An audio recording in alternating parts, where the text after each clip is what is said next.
Alright. Now we're really back. Okay. I like OBS better. This is a much better way of doing this, I think. Alright. So let's get started. Let's go ahead and get in the cockpit, get the plane turned on.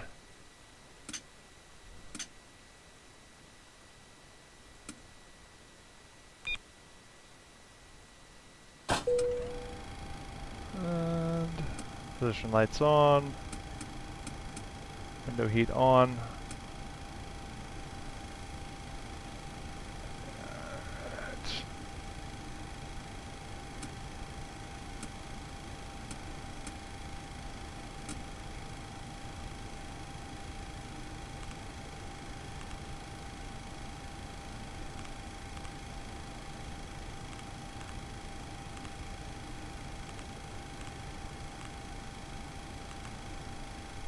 Alright, that's going to be TXKF.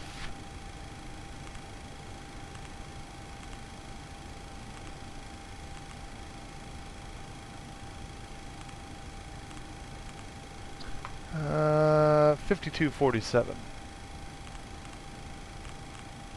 Not a real flight, random number. Alright. We'll come back to route here in a little bit.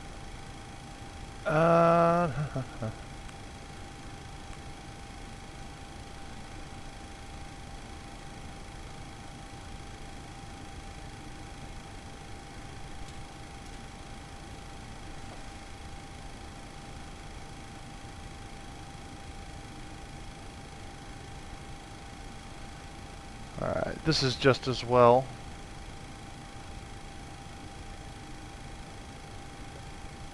Because we're still gotta get Pilot ATC going. Yeah, I'm back on the old stream. Did it look any better on the NVIDIA solution, or does it look better like this? If you can tell.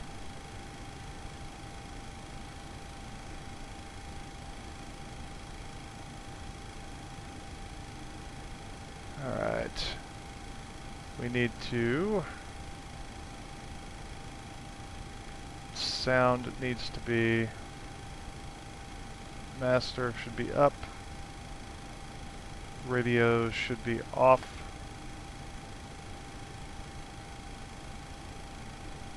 Alright. Didn't even notice. Okay. Alright, well maybe I'll stick with OBS for now. Thanks, Evan. Alright.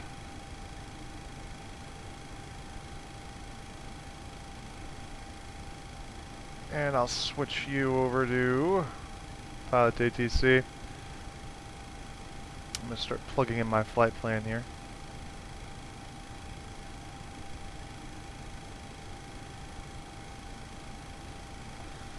And we got to get rid of that.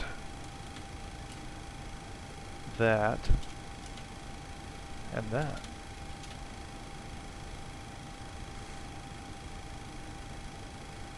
Okay, looks good to me. Let's get it connected. Bangor International Information Hotel, 253 Zulu winds are calm.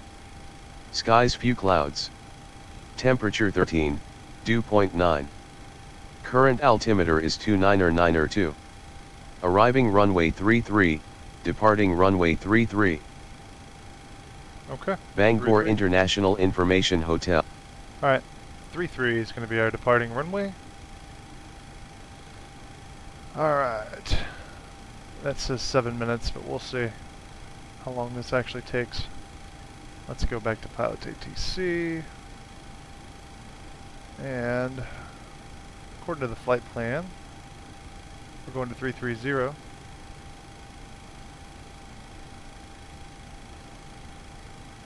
And that's good now. Let's go ahead and give it an auto plan. See what it comes up with.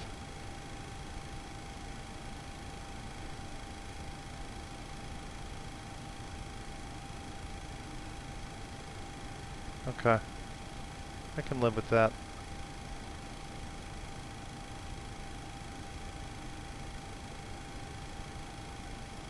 Alright, we'll file that.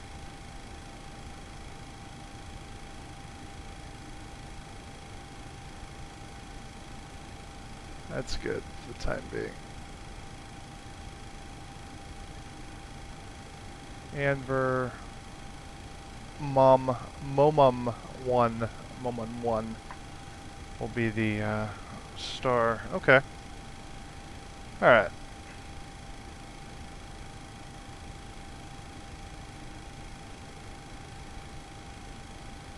All the boring stuff that comes along with planning a flight on the fly, right? I don't know, I think we did lose Harry. All that talk of doing his own stream, and he may have backed out. We'll see. We'll see if he comes back. He may be stirring it up elsewhere. Alright, so flight plan, we're going up to, what did I say, 330.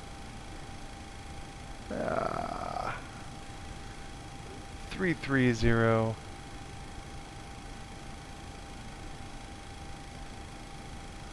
And altitude is 18 feet, so 10 will do. That's fine. Alright. Let's go ahead and get our routing in. At least, well, let's call for clearance first. No point in rushing it. I'll have to change my call sign to 5247. Alright, we have an active flight plan. Southwest 5247, ready to copy. Southwest 5247 is cleared to Tango X-Ray Kilo Foxtrot as filed. Expect departure runway 33. Maintain 4,000 feet. Expect higher clearances 2 minutes after departure. Departure on 118.9 or 2 squawk 3402. 3402. Southwest 5247 is cleared to Tango X-Ray Kilo Foxtrot. Maintain 4,000 feet. Expect departure runway 33. Departure on 118.92. Squawk 3402. Southwest 5247 read back correct. Altimeter 299er2 contact ground on 121.9er when ready for pushback. Have a good morning. Ground on 121.9er Southwest 5247. Good day. Alright.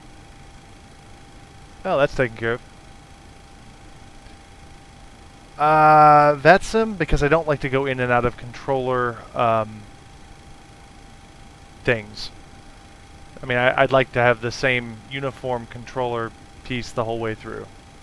So, I just fly with this, and I'm more guaranteed to have more or less the right experience the whole way through. So, let's do the routing. And departing here. I don't believe we're actually departing on a SID. No, we're not. Not departing via SID. Are departing there. And our routing for this. Going directly to BGR. Or the Bangor BOR. And Slayton. Sierra Lima Tango November. Well, we missed an alpha in there. Alpha Tango November.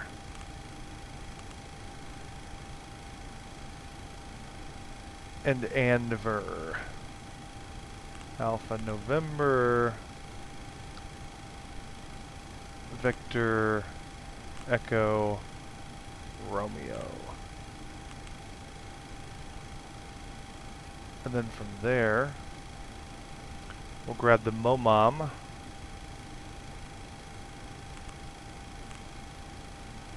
One. And for transition to runway 30. ILS 30Z.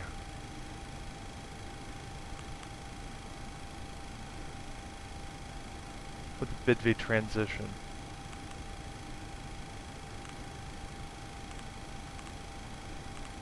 And there we go. I think that's going to be how we get out of here. Alright, that's good. Get her done. And look at that. Everything comes online right at the time you want it to, right? So, let's go ahead and get our weight and balance done. Weight, balance, and fuel. And zero fuel weight is 92.1. So we're light. 92.1. And refuel to... Oh, where is it? You elude me. 23.6. I have a lot of weight. 23.6. Alright. Instant. Center of gravity we'll leave alone. 115.5. Okay. Looks good to me. So we got that in there. Let's go ahead and throw it in here. Cruise altitude is 330. Planned fuel is 23.6. Zero fuel weight is 92.1. Reserves are 1.3. Cost index of 28. Cruise winds 210 at 92.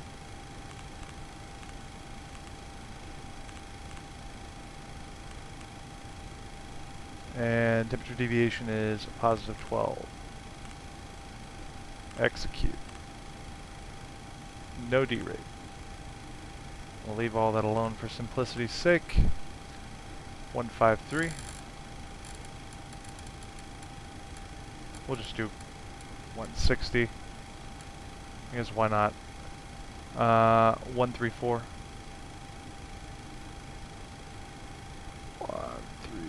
1, 2, 3, 4. And 132.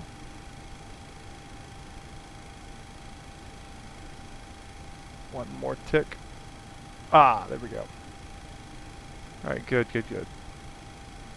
Oh, we are heavy, heavy, heavy with fuel.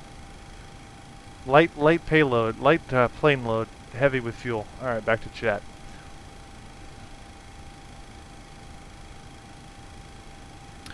Yeah, I know, but I think that it depends on your reason for using Pilot Edge. If you're gonna jump into Pilot Edge Avid, I think it's actually worth the money, to be quite honest. I wish it covered the whole United States. I'd do it. If it covered the whole United States, I'd do it in a heartbeat. But it's a good program. The time I used it, I liked it. All right, so we're good there. Flight plan is good. We don't have anything to worry about there. Go ahead and flip you guys on. And set squawk to 3402.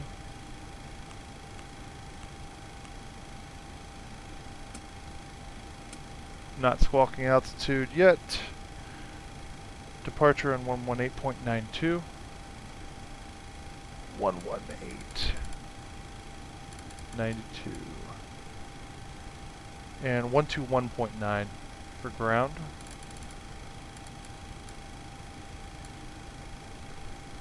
To 1.9. Altimeter is 2992, which it currently is. Going up to 4,000 initial. Alright. I think that pretty much does it. Let's go ahead and flip on the APU. cleared for hydraulics. Yaw damper, go ahead and come on.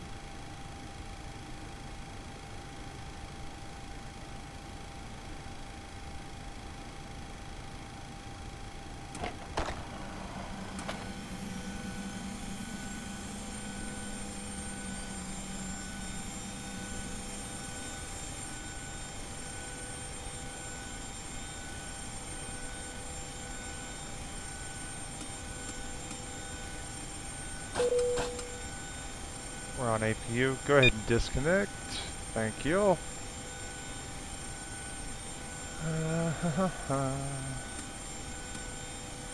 APU power looks good. Alrighty then. Let's see where we are in relation. So we need to go back and I believe it's... We'll go back and we will nose right. Let's get that pushback plug-in going after we turn our radios on.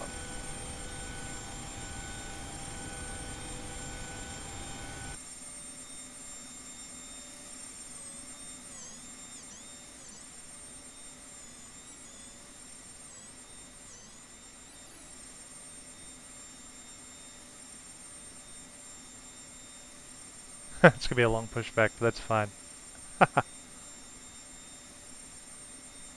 Ground to cockpit. Plan acknowledged. Call me through the menu when you are ready.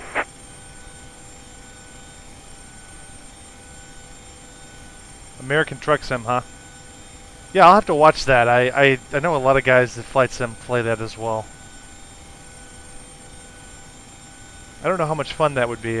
My dad was a truck driver, and I used to go with him on trips.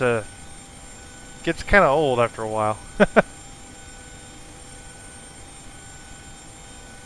Let's call for pushback.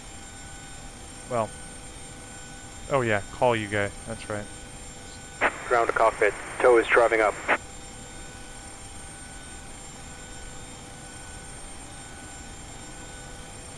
As you go Illuminati through the building.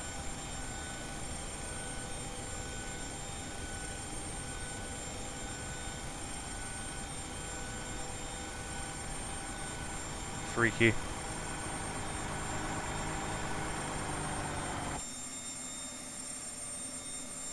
Let's go ahead and get some clearance. Southwest 5247, ready for pushback. Southwest 5247 pushback approved. Pushback approved, 5247. Alright. Let's watch this guy work.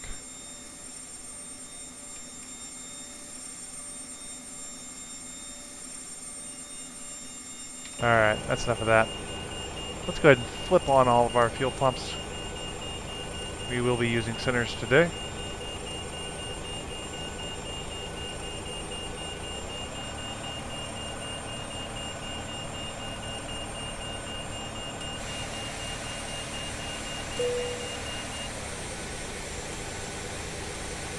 Tow connected and bypass pin inserted. Release parking brake.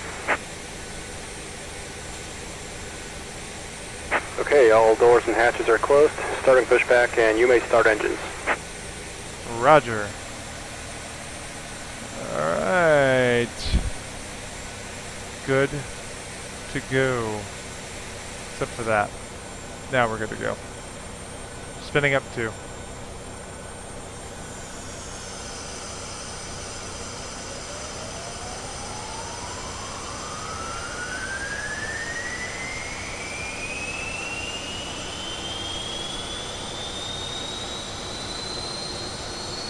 And 20 add fuel.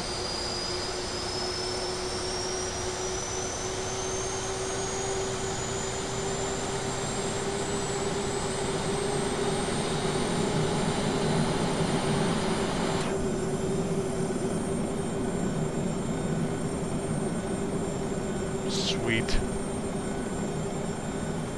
EGT will stabilize around 60. Done. Starting 1.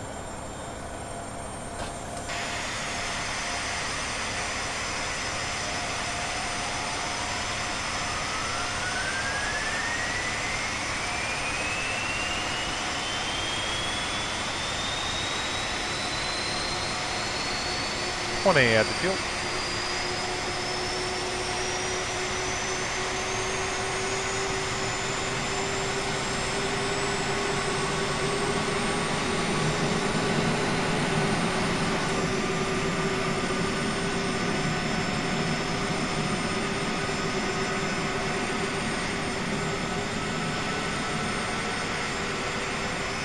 And stabilize EGT. Alright.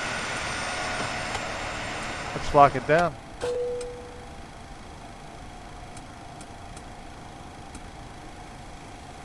Turn the packs on. Pitot heat on. APU off. Anti-collision lights are good. Let's go ahead and go RTO on the brake. Flaps 5 for takeoff.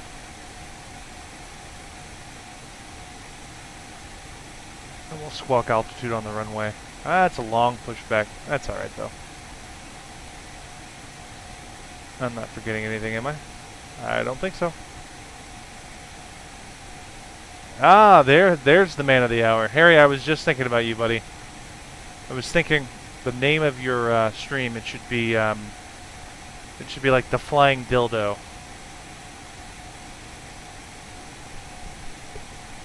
Just saying.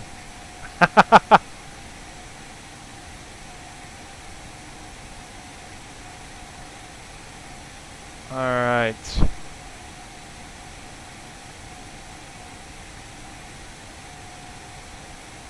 I probably shouldn't have put it this far out. It's alright. We'll just knock over a few lights. It'll be good. Just bill it to the airline. I should not have put it here. I don't know what I was thinking. Alright. It's all good though. Let's turn the taxi. Oh wait, he's still down there. Operation complete. Set parking brake. Disconnecting tow. Stand by.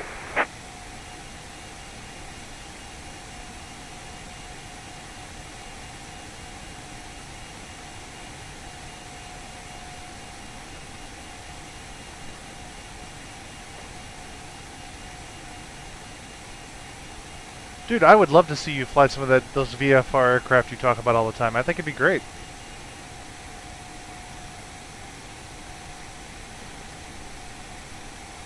You could be like the Coronado guy. You fly all the great GA planes.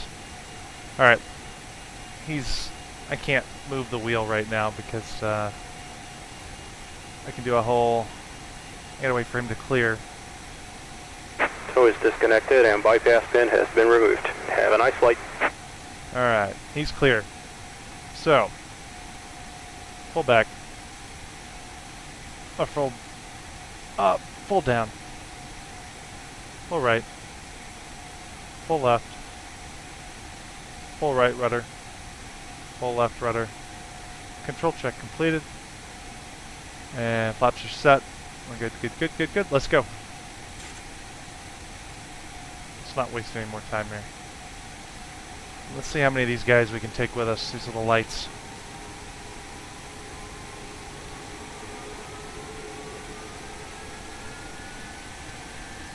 Southwest 5247. Ready for taxi. Southwest 5247 taxi to runway 33 via taxiways Alpha. Hold short runway 33. Taxi via Alpha. Hold short runway 33. Southwest 5247.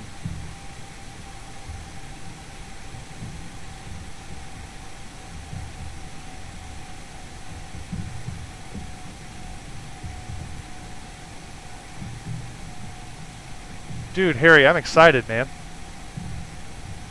I think, yeah, Epic just said the same thing. Yeah, Harry's been waiting to get on it. He's been ready to stream. I can't wait, man. This is going to be good. We're all going to be streaming. This is cool. And I know I have another viewer, Lyle, who I believe will be ready to stream here shortly. Probably, if not already, in the next week. Getting a new computer.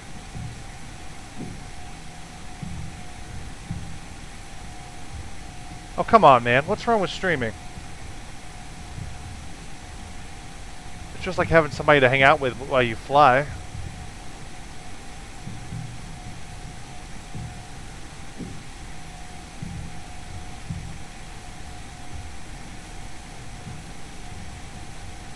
Let's slow this baby down. We're taxiing way fast. Coming up on this runway.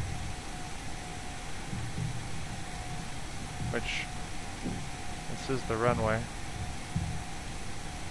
Yes.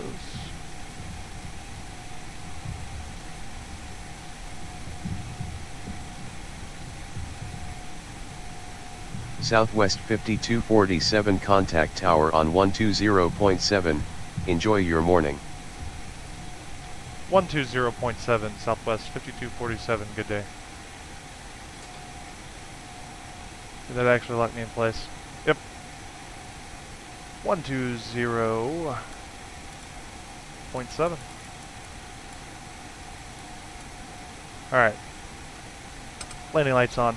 We had no taxi lights on. It doesn't matter now. Ignition continuous, strobes on. Pressurization on. Pitos are good. Auto throttle is armed. And get all that in. TARA on the squawk. U to map. Alright. Let's call it up. Southwest 5247, ready for takeoff. Runway 33. Southwest 5247 winds are calm, cleared for takeoff. Runway 33, maintain runway heading until above 1,200 feet, then turn to intercept course. Clear for takeoff, Southwest 5247. Alright, 1,200 feet.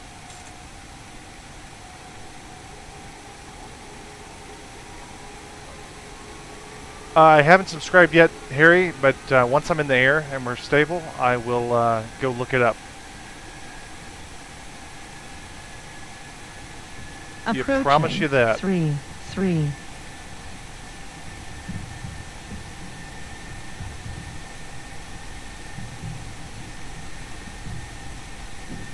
Toga power.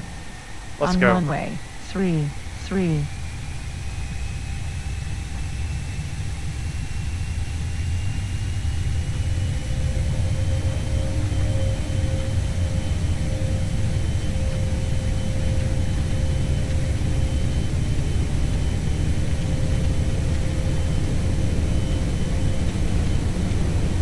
B1, rotate.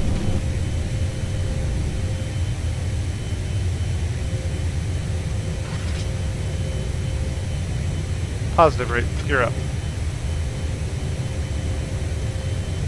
We're going to track the runway here.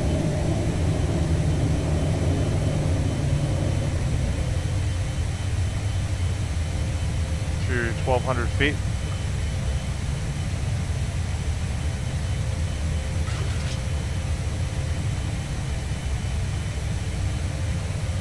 feet. V-nav, L-nav, autopilot engage. I can't remember if he said turn left to intercept course or right, but we're turning left. Then turn to intercept course. Didn't give us a direction. Alright, that's fine. Out of here.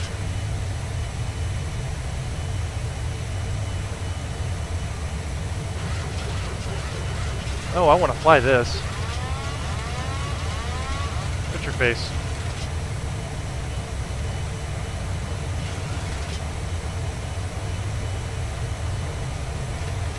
Flaps up.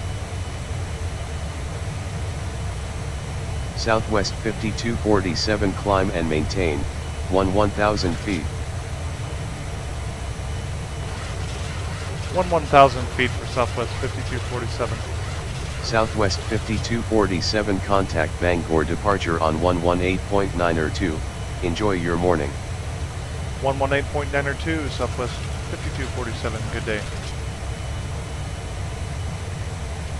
Southwest 5247, climbing to 11,000 feet.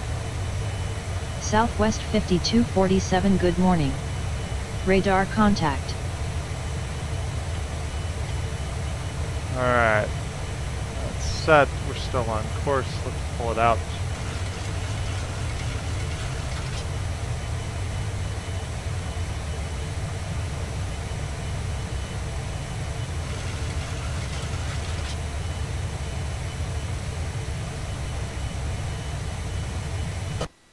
Oh, wrong button.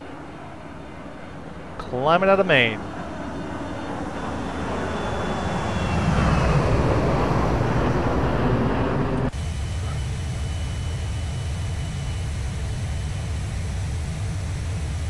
That's something that brakes to off.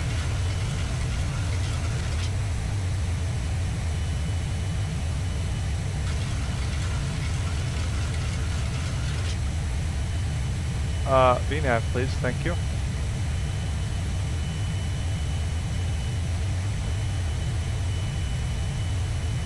I didn't retract my flaps fast enough.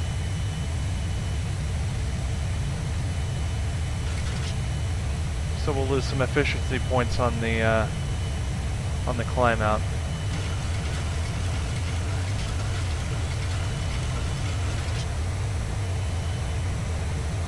Dude, Harry, this is exciting, man. You're gonna stream tomorrow. Yeah. What time? If you don't mind me asking.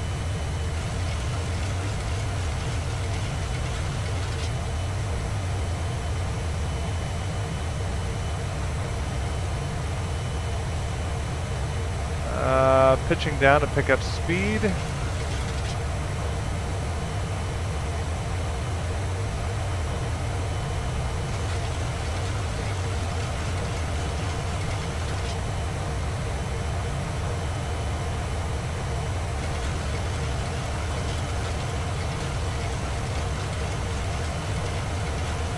Go ahead and put the landing lights off.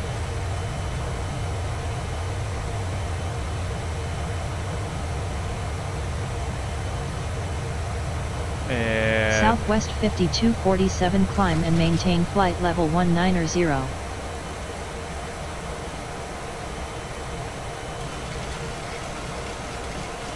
190 for 5247.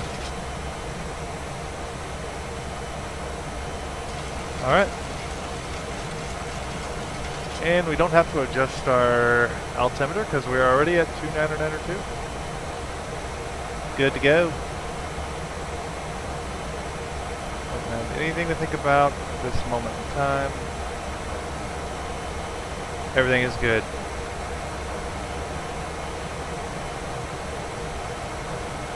Alright. Away we go. Probably around 6 or so. Alright. Harry will be streaming tomorrow around 6 or so.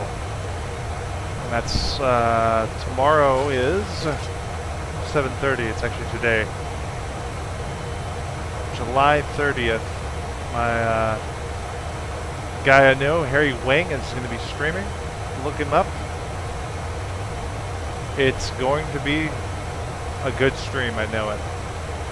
I'm subscribed now. Southwest 5247, contact Boston Center on 120.25. Good day. 120.25, 5247.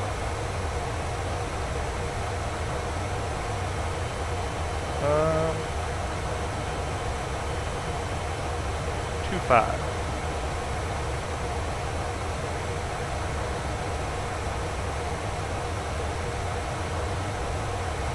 Southwest 5247, climbing to flight level 190. Southwest 5247, good morning. Radar contact. Oh, that'd be so cool if you did, because you're in the center of the mecca of American VATSIM. That'd be so awesome if you were able to do VATSIM while streaming. That'd be cool.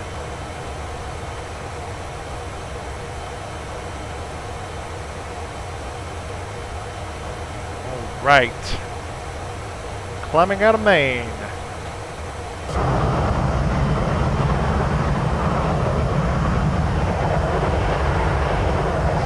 Some cool islands down there.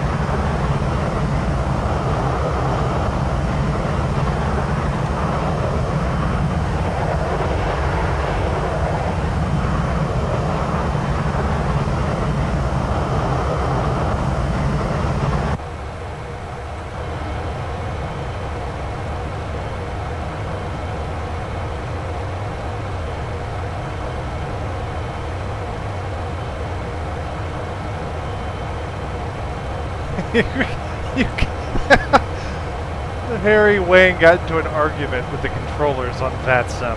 Why does that not surprise me?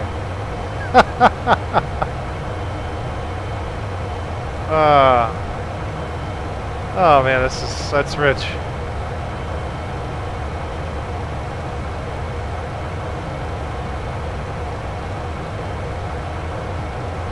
Yes, flying Southwest dildo. 5247 climb and maintain flight level 270.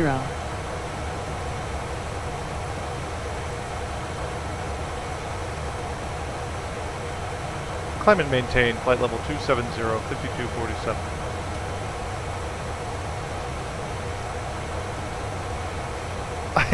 I agree with that, but it's going to be an action-packed stream. Excuse me, Flying Dildo Airlines 52. Could you go ahead and descend to 190? No! That wasn't a request, that was no! Not gonna do that.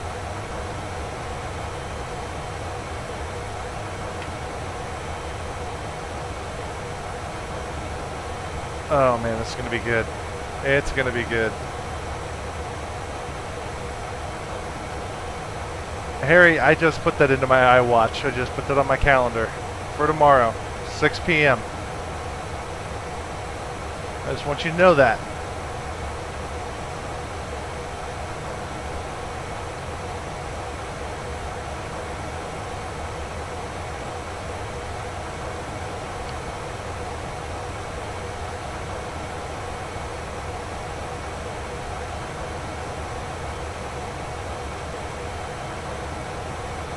Flight level 690. The Flying D. Oh man. I'm glad this is a late stream, guys. Oh wait. This is worldwide, so.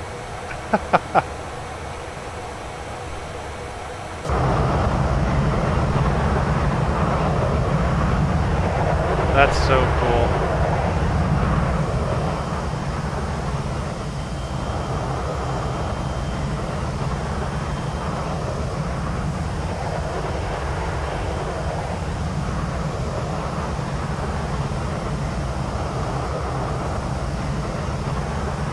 That it can be.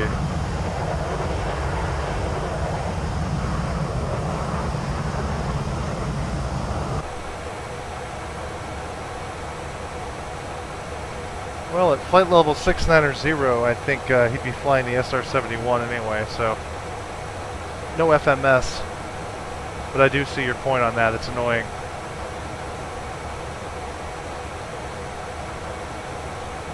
.420 at 69. That's hilarious.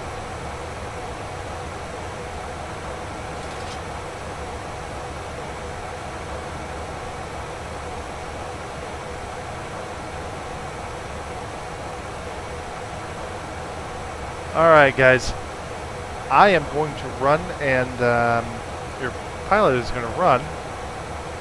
I'm not leaving the stream. Oh, no I'm not. Oh shoot. I gotta run. I'm gonna grab a quick shower. And because I'm staying up much later than I actually thought I was going to. So I'm gonna go grab a quick shower, but I'm gonna leave you with some scenery. I'm gonna pull an Avid here, and we're gonna, well, there's no scenery. It's ocean.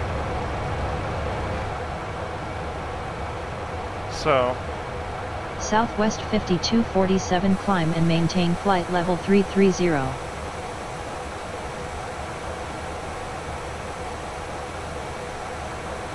Oh shoot. Climb and maintain flight level 330 Southwest 5247. No, I'm not leaving. I'm going to take a quick shower and I'll be right back. But I wasn't planning on doing this flight, so I hadn't taken my shower yet. I need to take one. You know, the need to be clean sometimes. But we're going to leave everything running. We have a long flight ahead of us. So I'm going to go run and do that real quick and be right back.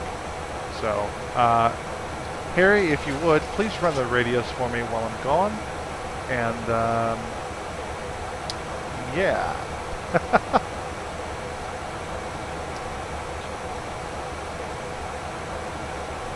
Alright, it'll be real quick.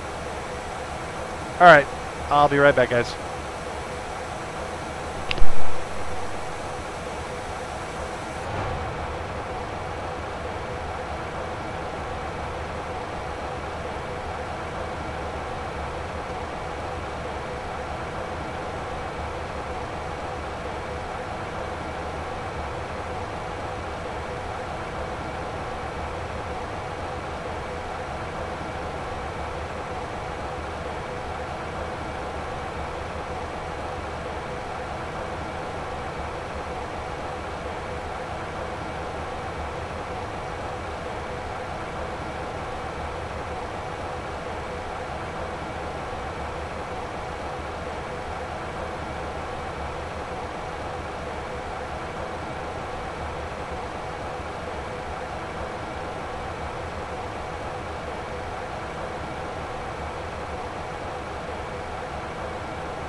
Southwest 5247 contact Boston Center on 124.75. Have a good morning.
Your captain has returned, and we have a low fuel light because of the center tank. Alright, it's slowly running empty. Sorry about that, guys. Cleanliness is next to godliness, right?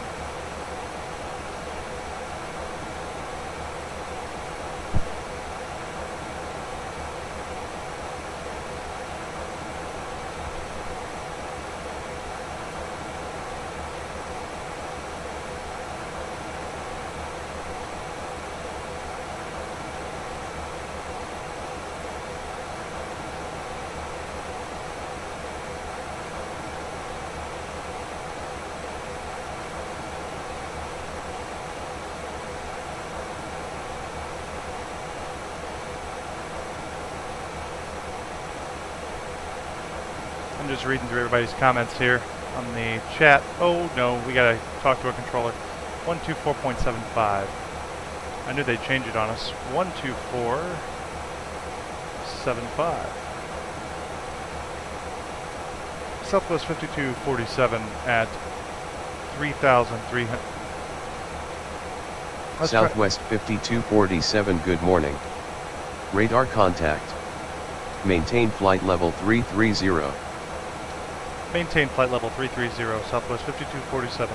Good day. Be gone with you. Alright.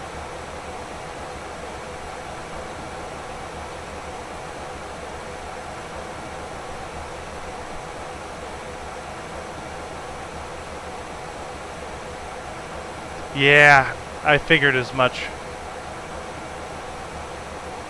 Thanks, Abbott.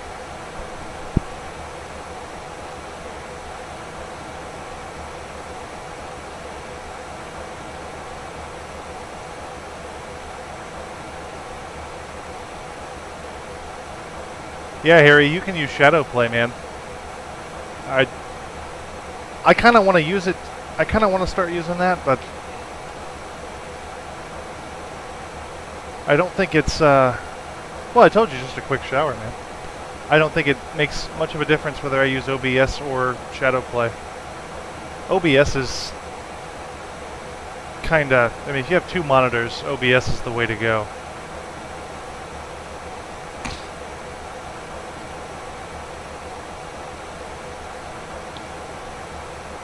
We're at flight level 330, we're cruising. We have checked in with our right controller.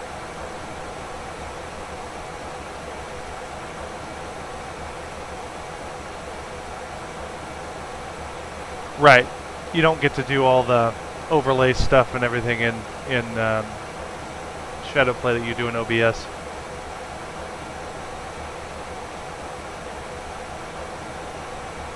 See, I'm not interested in the I mean, if I had a two-system, a streaming PC, I would do that. I would do, or if I had a gaming PC and streaming PC, I would do the whole, you know, really advanced stuff in OBS. But it really doesn't matter for me because I'm doing it all on one computer.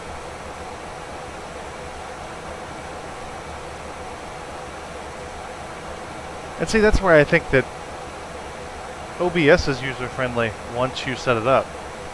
I mean, it literally is open it and press start stream, and you're running.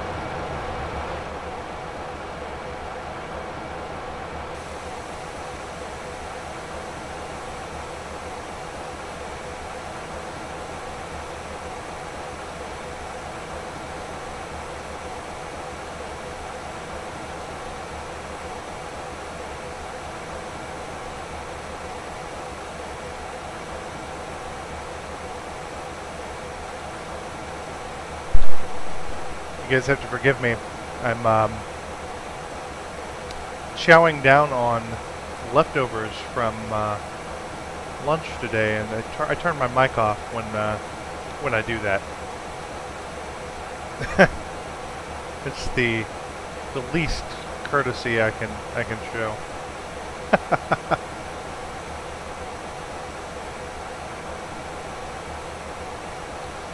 Ava, do you like that Zybo mod? I mean, is it...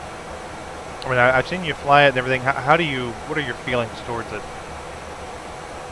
I'd be interested to know.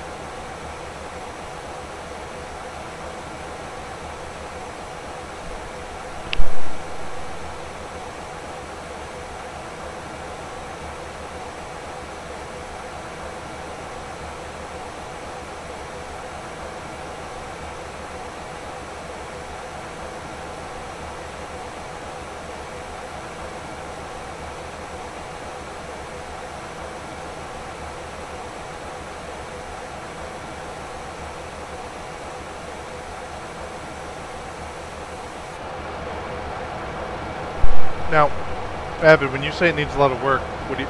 Okay, you just... When you say it needs a lot of work, maybe 1 or 2 points that you feel are subpar. Like in... I guess the best way to say it would be, if you can, compare it to the IXEG. What works over on column A and what doesn't work, or how you know, what are your feelings?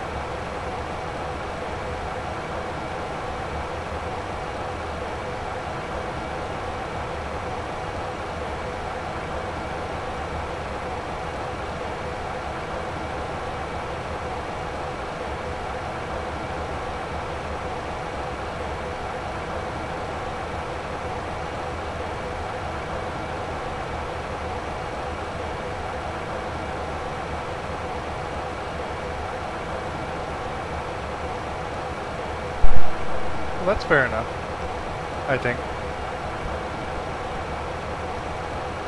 I flew it a couple times, and I wasn't impressed with the movement of the switches.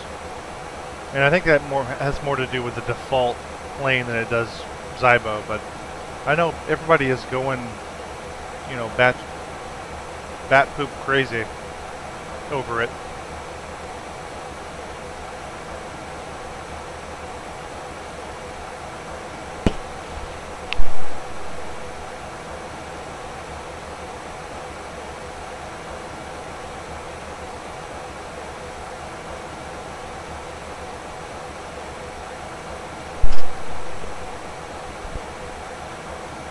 Ricardo, welcome, man. Ricardo says he can't managed to get the VNav and LNav to work in the Zybo mod. Harry says that the AudioBird sound pack is good. You know, I seem to remember that the sounds were decent.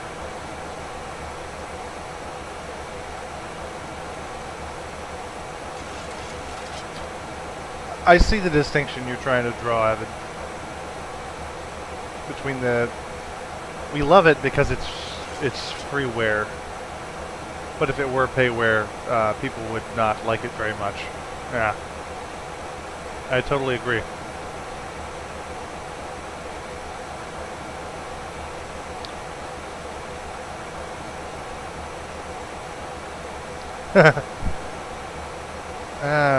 Ricardo asked the looming question: how much is the IXEG?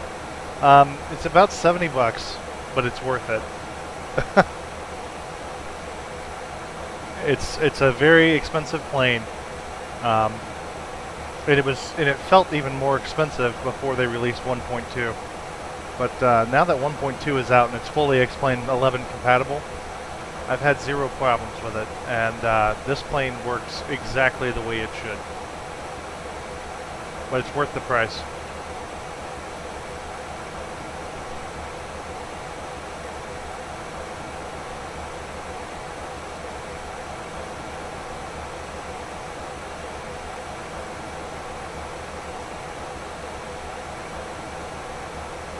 Well, that's okay. The IXEG doesn't like you either, Harry Wang. You're a mad dog man.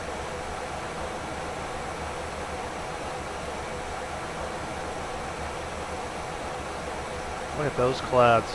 It's nice.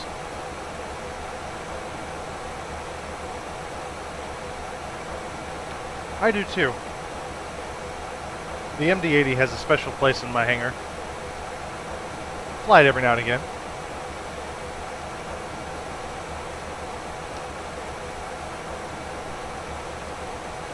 It was just a mess of complexity in a time when everything was getting simpler.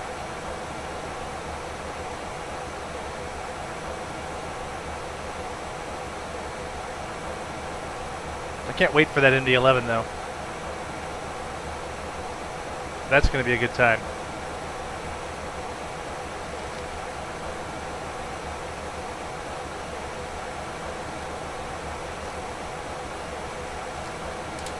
Something that you're going to have to actually spend time on to learn.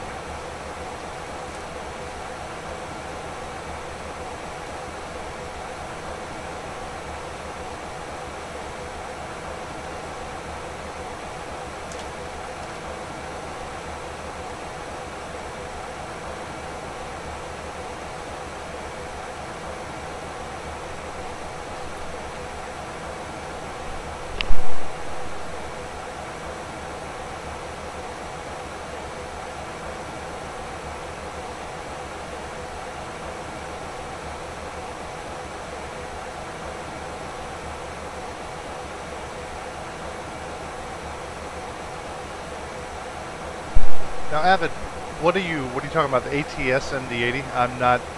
I am not familiar.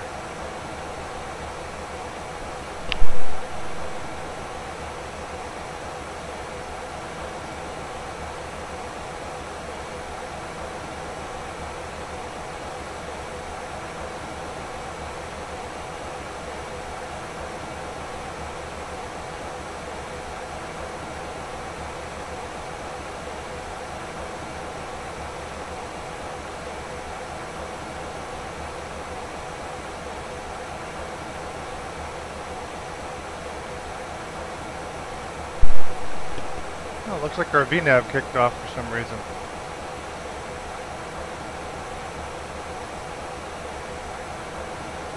Hold on, I'm looking it up right now. ATS MD-80. Super MD-80.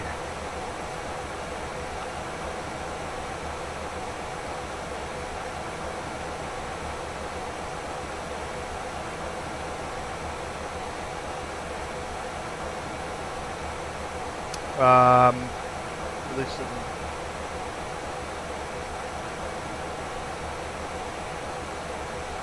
So Avid says they released it almost a year ago. Supposedly it was better than the Rotate.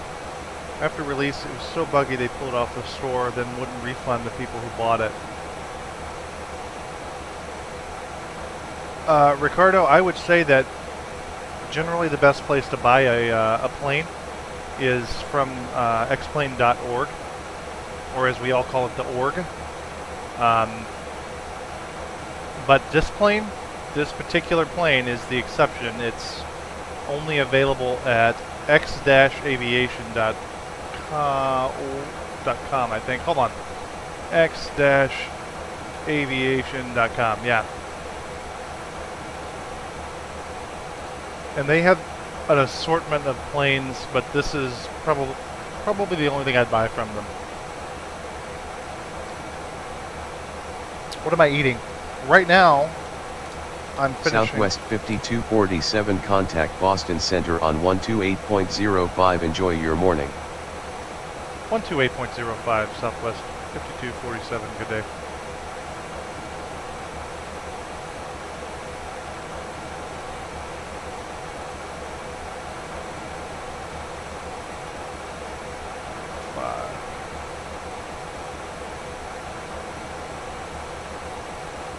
Southwest 5247 with you at flight level 330. Southwest 5247, good morning. Radar contact. Alright, we're good. Oh, no problem. No problem, Ricardo. Scroll up here. Yeah, Harry Wang is right. It's the X-Plane store, or xplane.org. They have a store, they have the forums. They're kind of like the go-to place for everything X-Plane. Really cool place, cool people. I am eating right now beef jerky.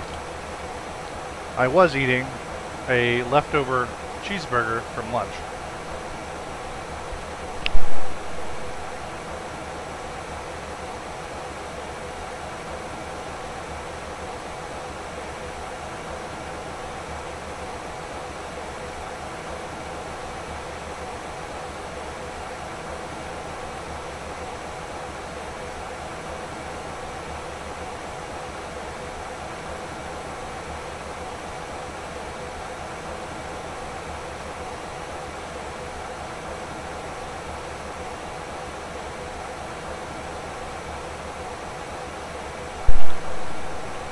Seems like that's the new catchphrase for all these new planes coming out. Everybody talks about is it study level, study level.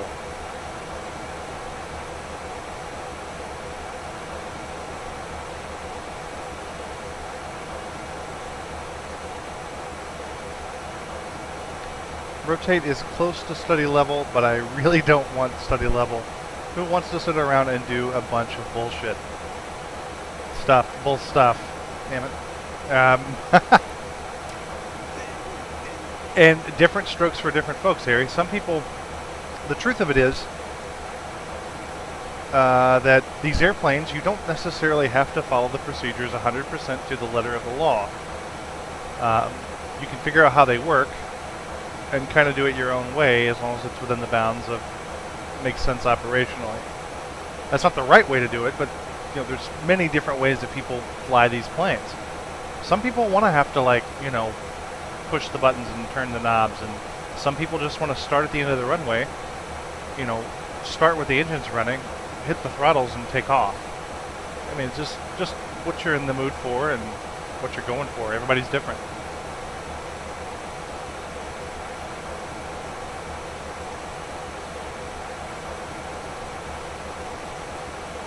So Abbott says that once Rotate announced the MD-11, ATS said that they're making an MD-11 too, and got pissed because Rotate saying they're taking their ideas, and customers are mad because they just want ATS to finish the MD and not focus on the MD-11 yet.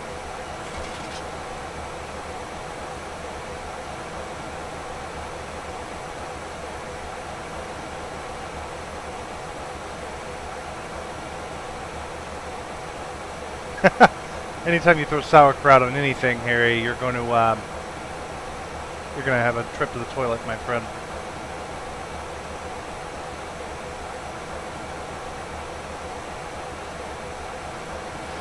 You know what though, man? If IXEG is a study level plane, I guess that makes me an anal retentive dork, because I don't fly this plane with checklists, nor do I want to, but I like to know that everything works the way it should. Maybe it's a quality thing, I don't know. But everything in this plane works the way that you would expect it to.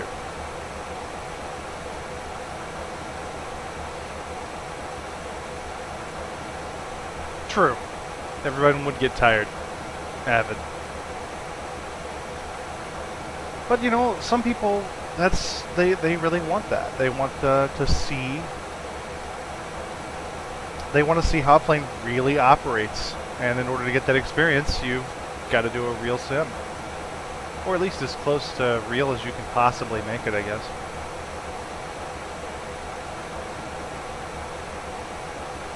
Let's take a look outside.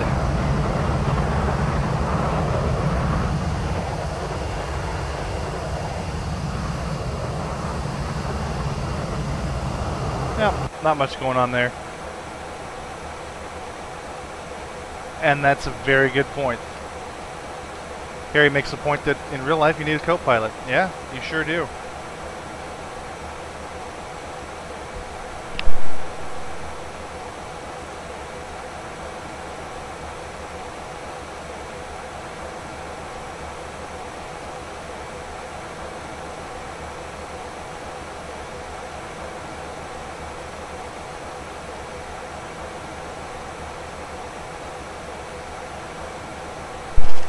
And as I understand it, Avid, to your point. Oh, right. But to your point, that MD-11 is going to be... well, I guess it can't be any worse than the MD-80 in the long run of having to do all these crazy things to make it turn on and work.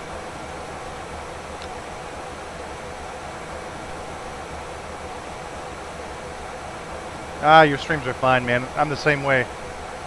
Get in, turn it on. Half the fun is turning it on for me. Turning it on, getting it running, and then as soon as you got it running and everything is good, let's go.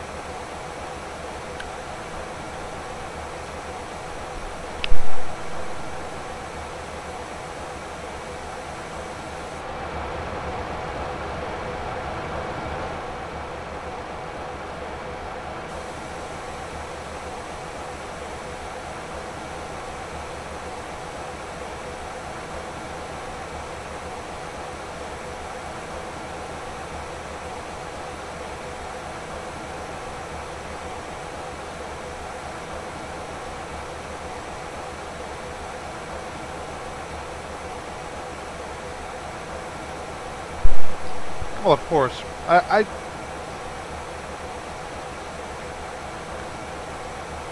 mean, I'll never say anything bad about another streamer. And I do watch John fly.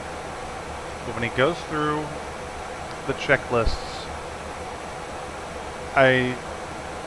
he seems to love the checklist, and that's okay. It kind of makes me want to go to sleep, because he's already got that monotone kind of hypnotist voice, and it kind of puts you, can kind of put you to sleep. So when he's doing a checklist, it's kind of like, you will feel sleepy.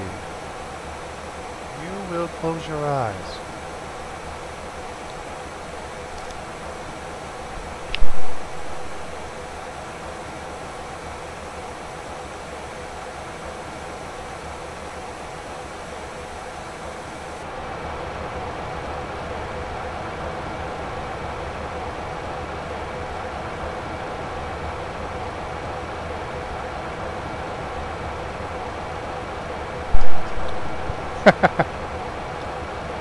No. I watch him because some of them are decent. He does some decent streams. Some of them, you know, everybody has good and bad days.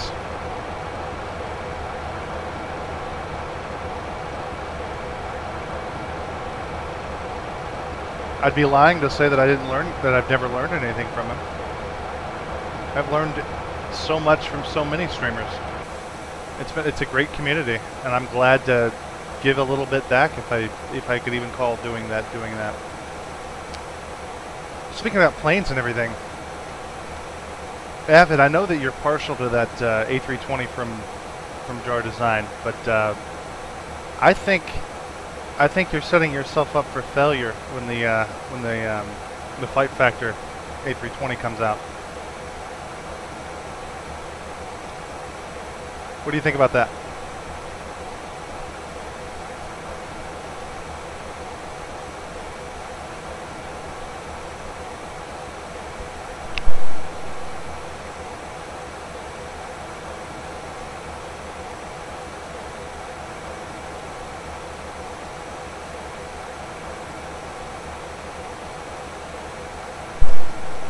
Find it. Welcome to the stream. Sorry, I forgot to turn my mic off when I was chowing down on a big piece of beef jerky there. I'm not going to repeat that, but nor am I going to repeat that, Harry Wang. But your points are duly noted.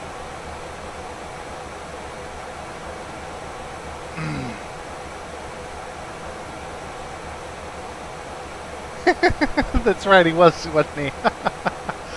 Oh, how did you get booted out of that? I was excited for. I knew you would be.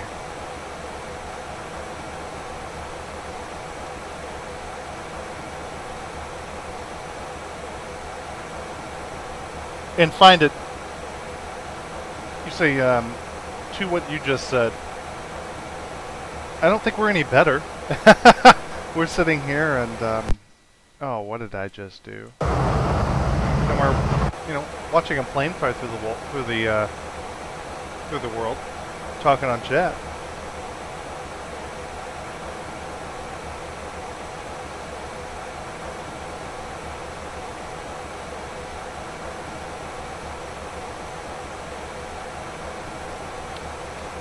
Now, Harry, did he boot you himself, or was it like a mod or something that booted you?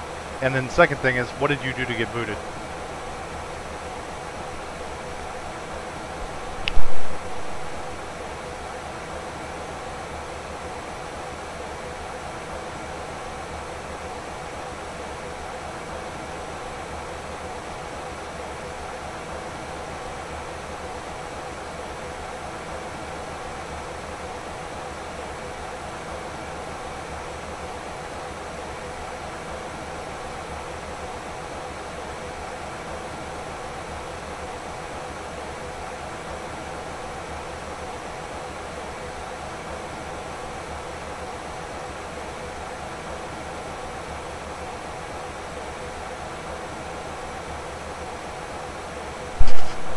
You have to remind me, Harry, what you did to actually get booted out of the channel.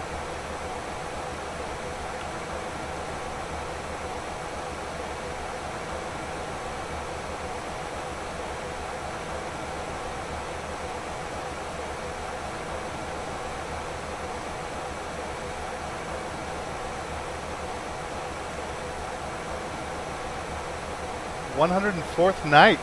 Welcome to the stream. Harry doesn't mess around. No, he does not.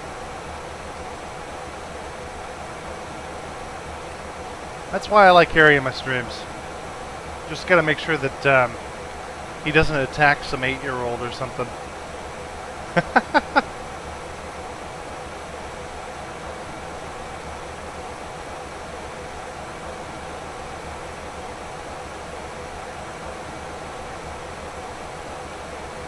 Well, if you attack an 8-year-old, I don't know if I'll have a choice.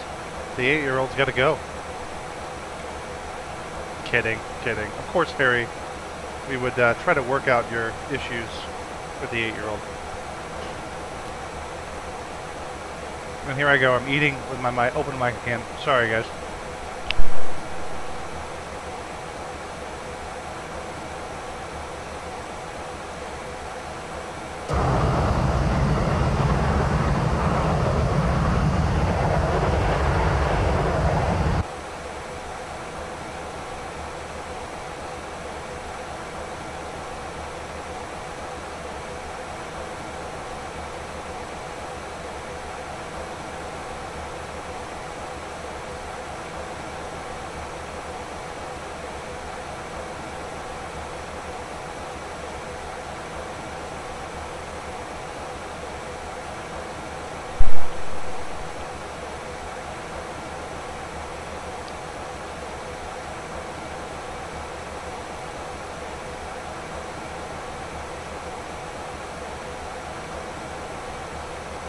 Well, I mean, Avid, I didn't even know how to handle Harry at first.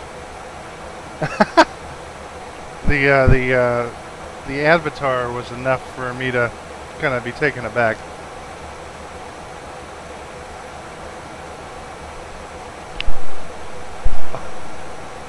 All right.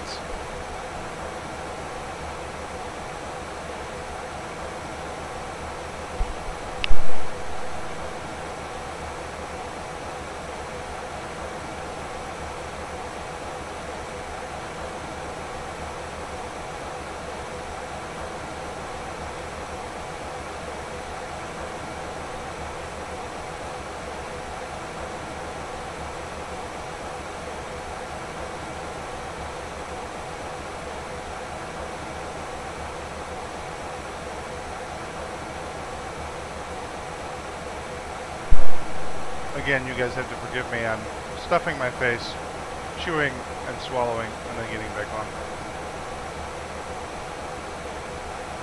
But I'm reading everything.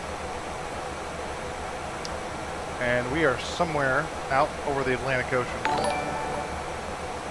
Go ahead and jump on here. I believe somebody just subscribed. And I can't see it. Oh, 149. Thanks, man. Much appreciated. I am honored, sir. Let's take a look at Pilot ATC, see where we're at. So, where do we be? Can you guys see that? Yeah. Alright. So that's where we be. That's a better representation. Somewhere out over the North Atlantic.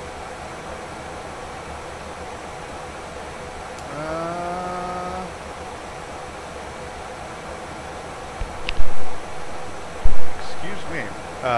Destination. Got about an hour and 10 minutes to go. Bermuda is out in the middle of BFE Ocean, as they say. So, we could probably pump up the speed a little bit. I don't know about that. I don't know about that. Oops.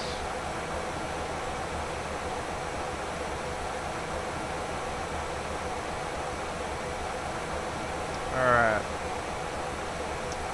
Well, nothing much to see in the ocean, guys. I would love to find a good shot of some ortho scenery and, you know, just let it scroll along, but not a lot to see, so we can watch instruments for the time being.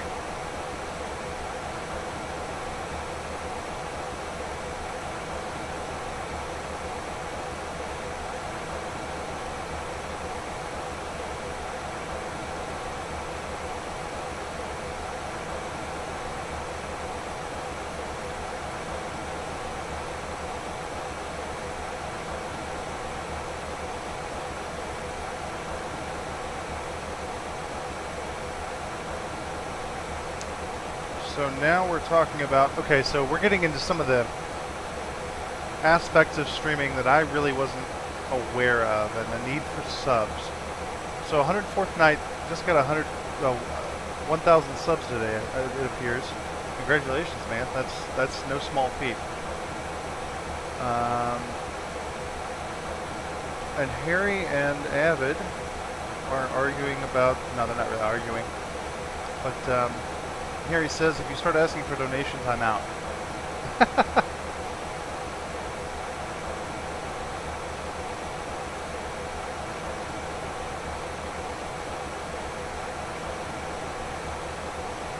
Yeah, same here, Avid. I stream for fun, too.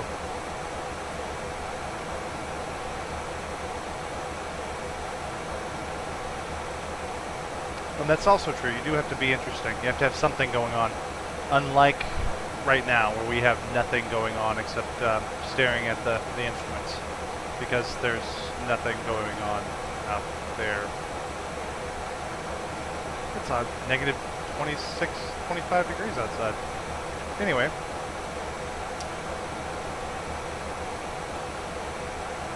No, I do it for fun. I don't have a lot of time in my real world occupation and life and everything to put together all these elaborate streaming pieces and overlays and all the stuff you guys do so well. But I do have time to share with you when I'm flying for fun. I do have time to bring you guys. See, I look at it like I'm bringing you guys into my cockpit, and you know, you're like co-pilots and people in the back, and we can share a conversation.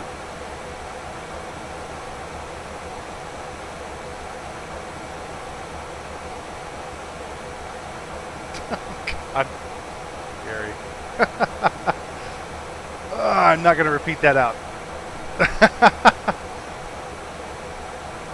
And people do really like when you acknowledge them in chat. People want to know that, you know, everybody wants to know that they got a little bit of everybody wants to feel special somehow, even in their little small circles, right? Speaking of feeling special, Ryan Kreckler, you are special right now, sir. Welcome to the stream.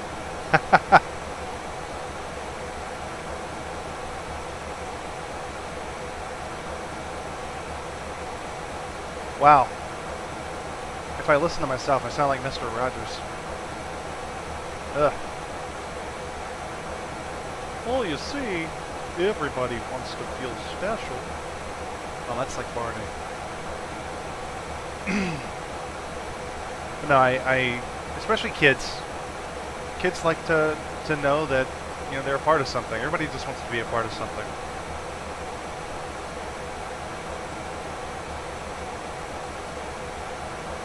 Oh, when I talk like this, I sound like... I'm not...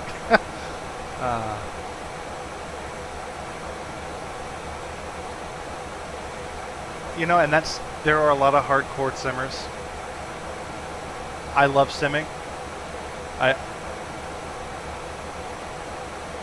I'd like to fly the plane the way I would fly it if it was my own.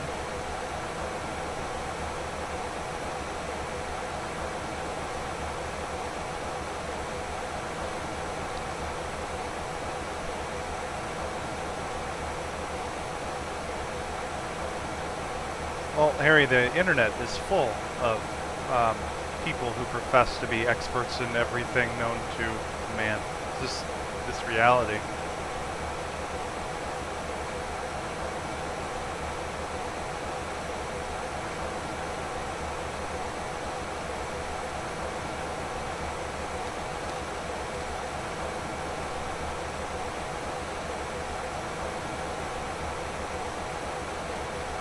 Yes, sir, Ryan. I am going to Bermuda.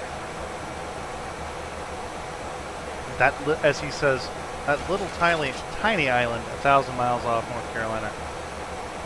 Don't think it's 1,000 miles. Let's look. Let us view the magic viewer. 250. It's probably like 700 miles. Well, maybe not even that. I think it's 500 and some change, maybe. 600-700 miles. Eh.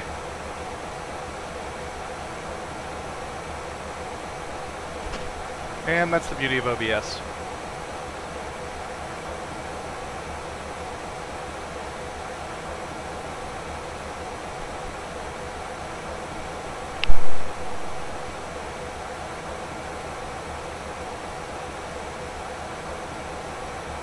Oh man, everybody hold on to your stuff. We're having an avid tell-all tonight.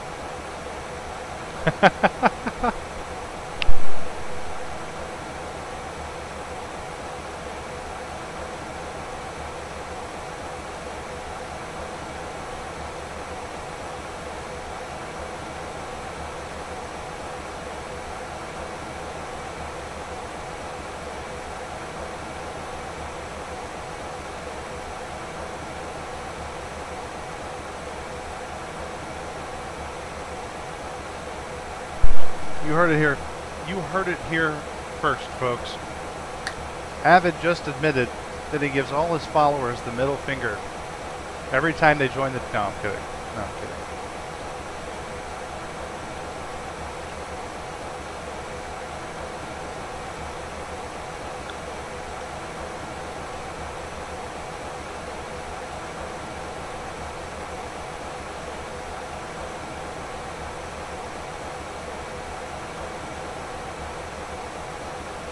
You know, I haven't really been privy to the know-it-alls yet, so...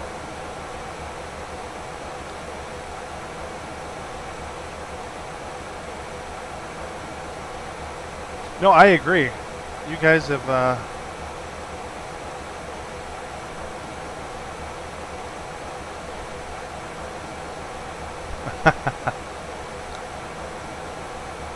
Oh, I'm sure. Oh, I'm sure.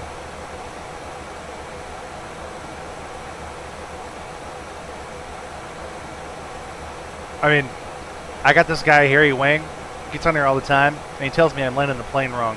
Every freaking time. Can you imagine what that's like? That messes with your head, man.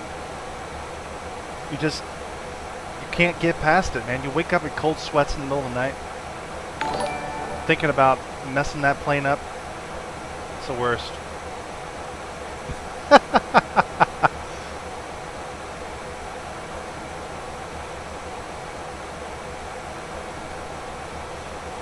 Ricardo, thanks for subscribing, man. Much appreciated, and I'm glad you enjoy it. Flight simming. Flight simming on YouTube, where a bunch of grown men get together and talk about fake planes in fake skies, and the drama that is created around all of this. It's like the freaking Matrix.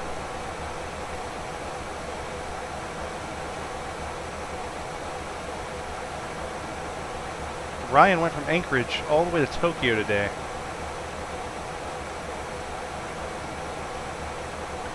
And he went to work during the middle of the flight, and he comes back at the end just in time to land. That's a long flight, but that's actually really good time management as far as getting it done. Nice job. What kind of plane did you fly it in, if you don't mind me asking, Ryan?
Alright. 747. That's pretty cool. Avid is doing an 8-hour stream. Hawaii to Tokyo. And you said you're not going to be there for the whole thing, obviously. I wouldn't do it. I think this is about the limit at which I'd want to do this. Did we ever specify... Yeah, we specified a runway. You made me think about it, guys. Sorry. ILS Z30. Okay, yeah. We got it. Top of descent still in 283 nautical miles. Destination in approximately 55 minutes.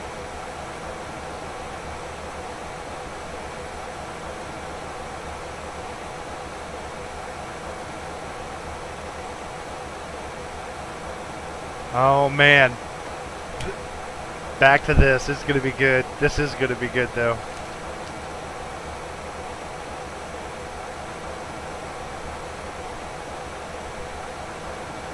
No, I know a lot of guys that tend to do that long streams. They just leave it on. They go to bed. They do whatever. Some people like to just look out the window. Some people watch flying videos and they get a calming, it has a calming effect on them. Different strokes for different folks.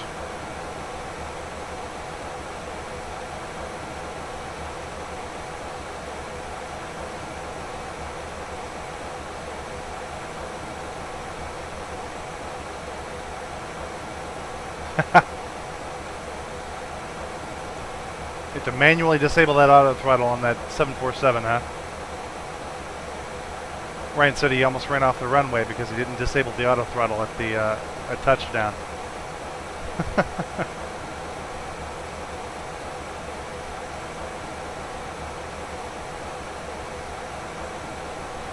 You know what, Harry? If you want to do the flight planning portion and you want to show us, you want to introduce us, let us into the world of Harry's flight planning logic, by all means. I mean, everybody goes about it a little bit different. Sometimes I stream with it, sometimes I don't. Just depends. You want to put it on there? I'll still watch it. Besides, I might learn something the way you do something versus the way I do it. You never know. That's the beauty of this. And chewing.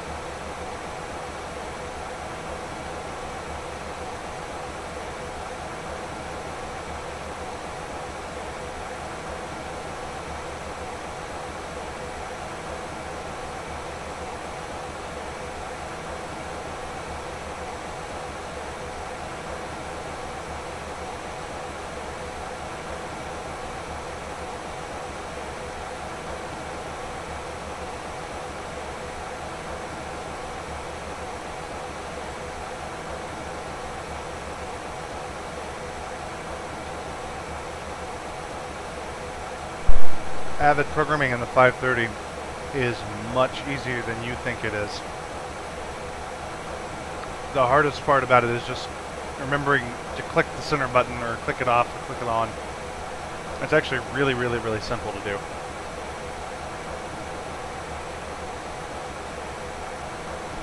Or better yet, don't even try to program it. Just load your flight plan from SimBrief. Load it into the the unit and fly it that way. That's even easier than trying to program each point. That'd be painfully slow.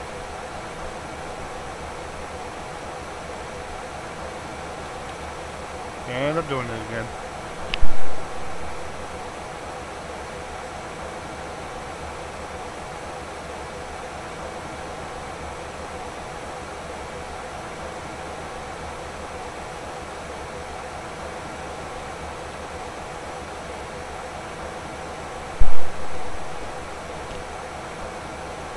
Avid, the 530 on the Airfoil Labs Cessna, on the Airfoil Labs 172, it works exactly the way you think it would,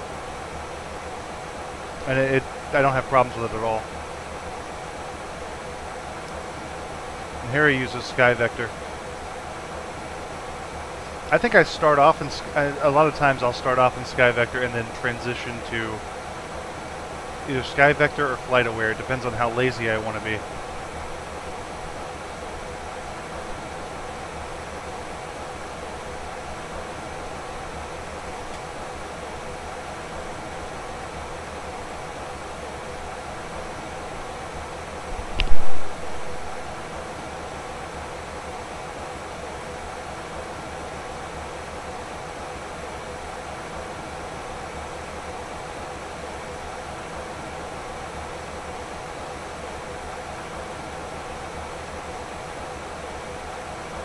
Alright, all of that is over. No more beef jerky, no more chewing sounds. Life is good.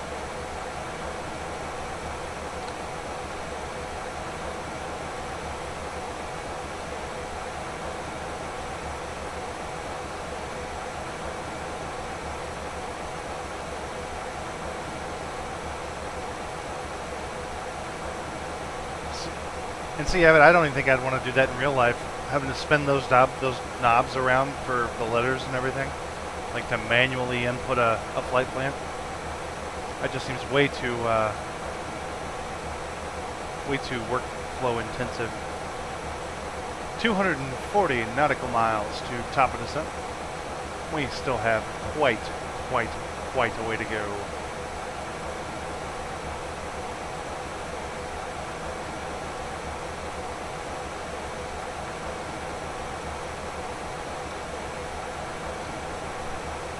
Ryan asks, do we think that X-Plane 11 will go on sale anytime soon?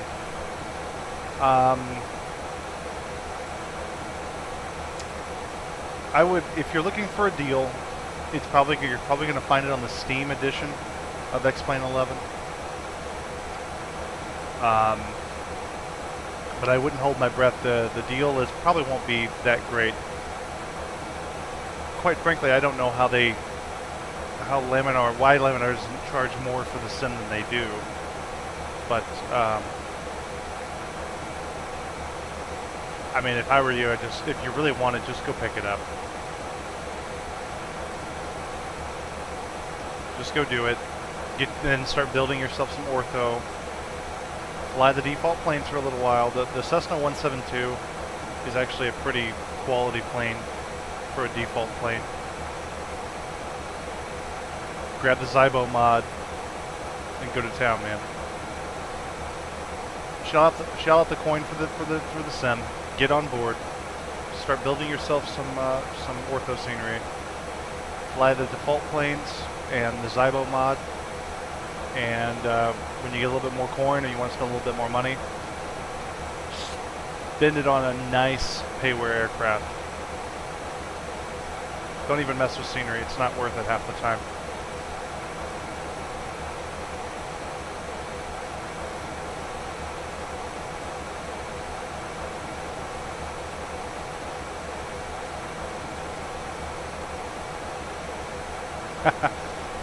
Abbott's complaining about his the ortho taking up space on his hard drives. Oh yeah. Oh yeah. Let us take a look, shall we? You know what? I'm gonna do it. I'm going to let you. Well, I'm not gonna put that up there. Let's see, fast data archive.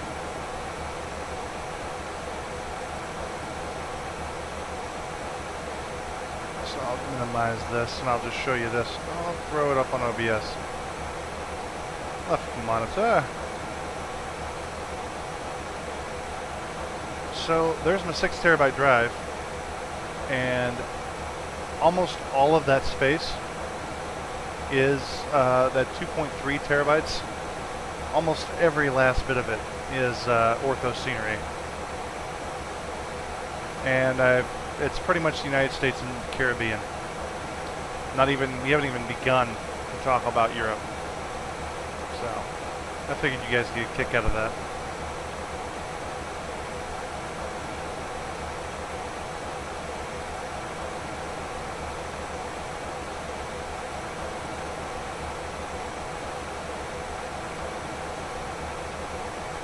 Alright, Harry. Take it easy, man. Have a good night.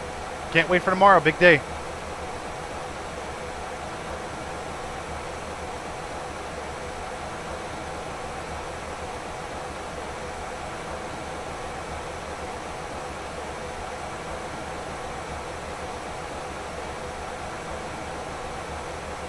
I agree with you on the airport scenery. If you want to buy something, buy like city scenery, but there's only several of them out there that it's actually worth the money. That Washington scenery from, I don't even know how to say his name, but the Dreswecki, or however you say it. It's superb. I think that's an awesome one, worth the money to buy. A lot of pay where airports come with auto gates, though. That helps. I wish X-Plane would just start implementing auto gates across the board. Like everything is an auto gate. Build that into your software.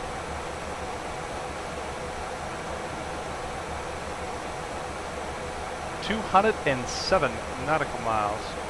Now 6.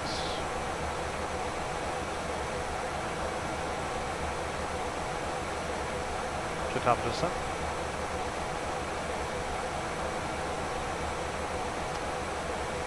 Why do you say that, Abbott?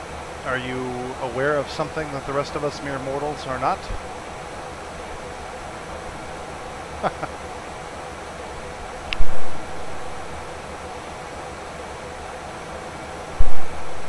Or is it the lack of updates on AutoGate that make you think that maybe he's been absorbed into the Laminar research family?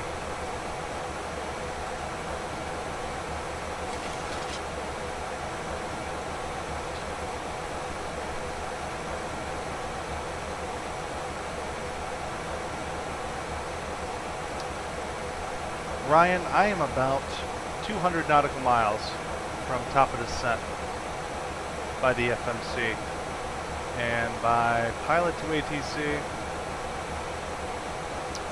we have, that's not right, hold on, don't trust that, 43 minutes until wheels down on the ground. Yeah, there we go, it updated. Stupid OBS.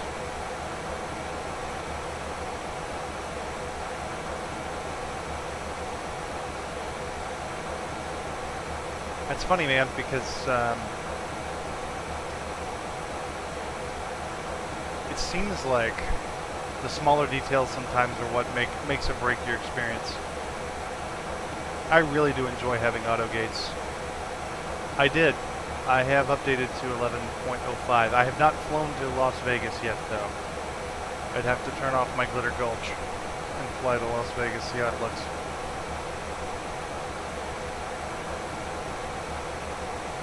Alright, you know what, we got 7,500 pounds of each. We'll crank her up. You got it. 0.8 Mach, let's do this.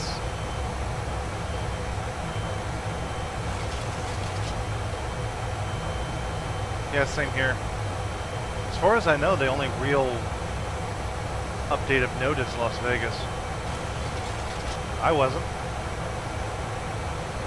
Plane does 0.8 Mach. Let's do 0.8 Mach.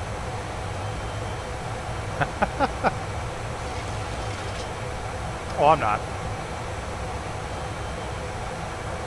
I do this all the time on my cross national flights that I don't stream. I've done in the past. Okay, so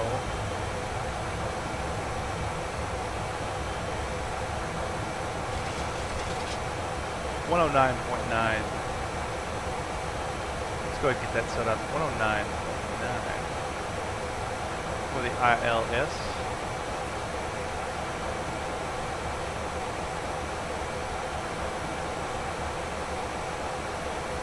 And a course of 297.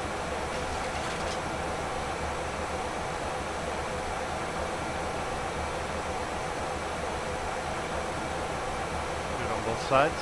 Why not?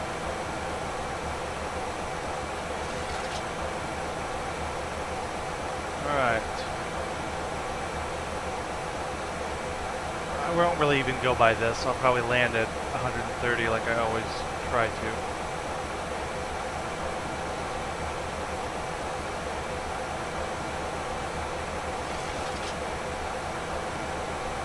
Alright, Ryan, well, safe travels, buddy. Don't, make sure you take care of your co-pilots and your backup pilots and everything.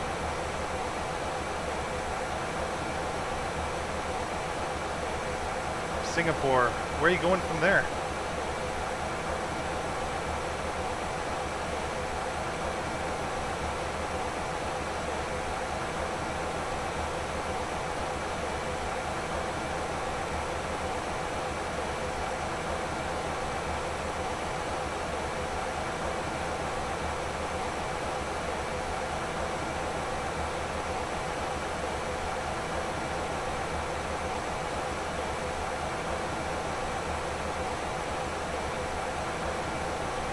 cruising 0.8 now. Nothing wrong with that. Oh, we just found a carrier. Hey. Did not mean to do that, but okay, we'll take it. We found a carrier. East DMW.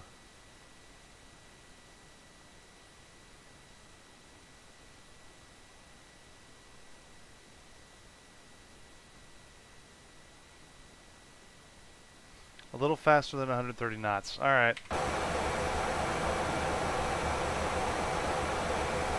Well, then we can actually look at this and take this literally and say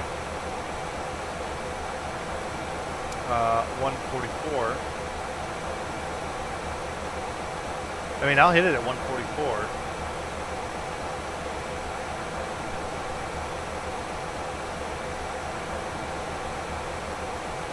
No, I welcome the advice. I was literally doing my my touch and goes at 130 knots, so maybe that'll help. Just go a wee bit faster. 144.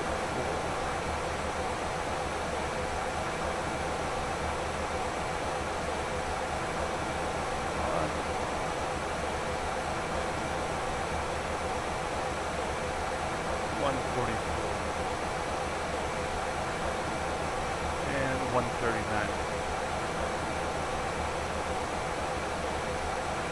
We'll call that our range.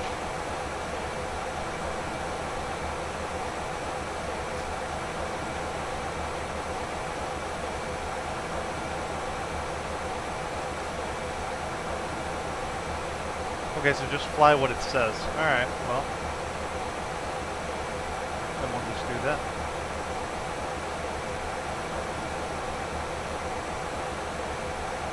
Alright.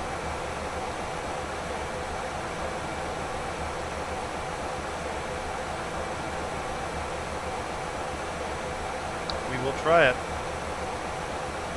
See how it goes.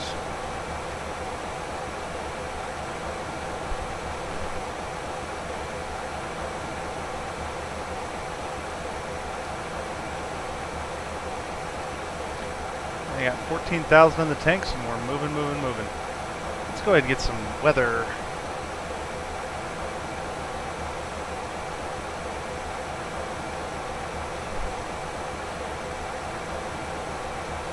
Say weather at Tango X-Ray Kilo Foxtrot.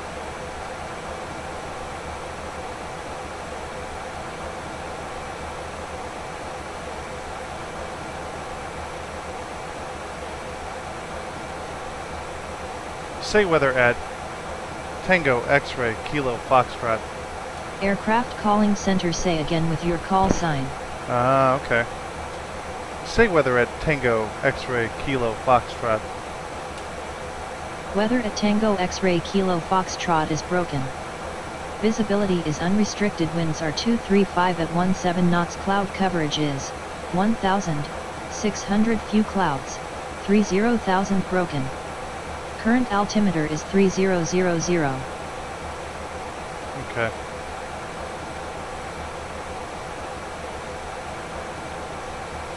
Flaring, but doesn't really hit ground effect until it drops out. Just fly what it says, right? If it doesn't work, you just like all my videos that are posted. Oh no, man. At this point, we're trying anything. I did notice that with a little practice, though, actually, you know, doing some touch and goes and everything, it was much a better, it was a much easier pursuit.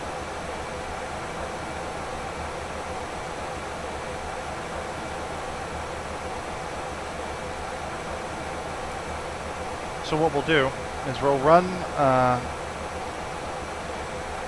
mean, the engines are close to max, but they're not hot, and the turbines are not running 100%. So we'll let them run until we get about, 10 or 20 miles from top of descent, and then we'll go back to VNAV, and we'll be good. Thanks, Avid. I appreciate that, man. Avid said my last landing was much improved. Much appreciated. Like I said, all it took was running 7 touch and goes in LaGuardia. I'm sure that the Port Authority was and the FAA was thrilled with that.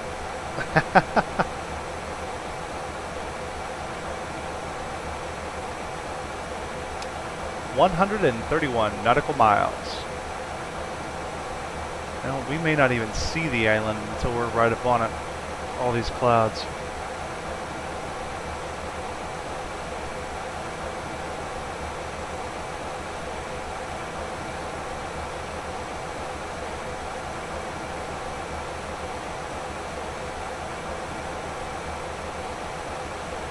Oh, they could have been let up a long time ago.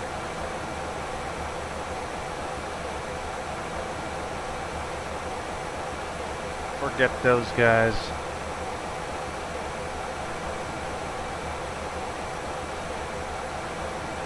Well, guys, I wish I had better scenery to show you.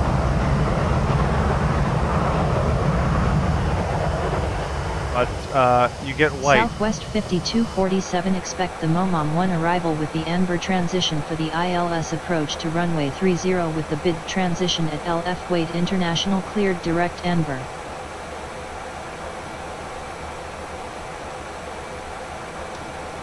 Roger.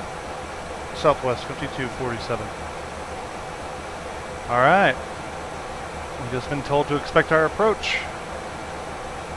We are getting there. We are getting there. 120 nautical miles.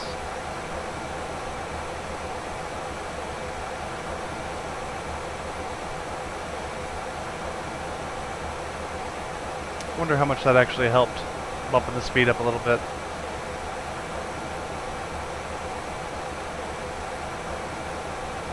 It sure is sucking down fuel, though. That's for sure.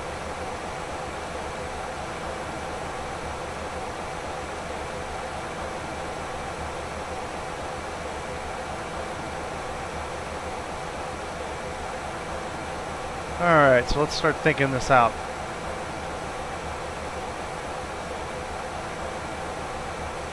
We got ILS. ILS is programmed in a nav. Frequencies are good. The course is good.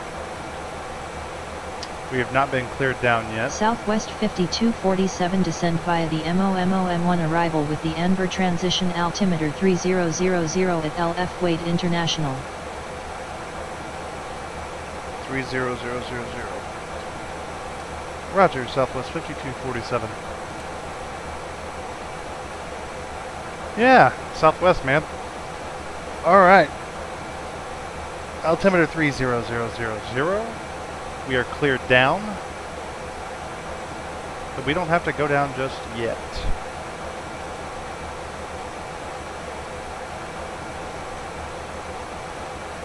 But we do have our clearance to proceed down.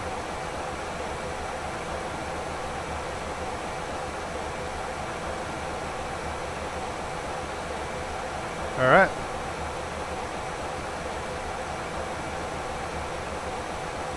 So, ILS is programmed. Lights are off for now. Auto brake. Ooh, we need to look at... Let's see if we can't... Tango, X-ray, Kilo. Oh, I need to look that up on the tablet first. We still got time. I'm not behind too bad yet. Get rid of that. And Tango, X-ray, Kilo, Foxtrot. Bermuda Island, yes.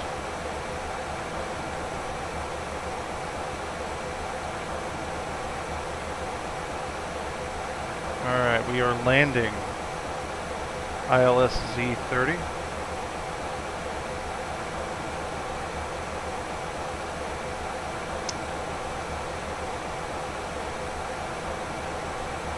So we want to be at 1500 at IBDA.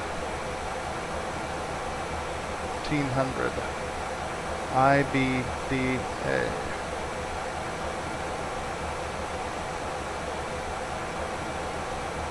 Wait, that's not at id pool.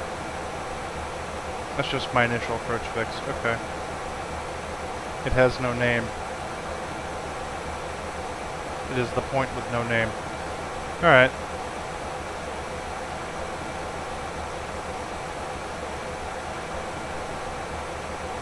Yeah, Ryan, I love Southwest, man.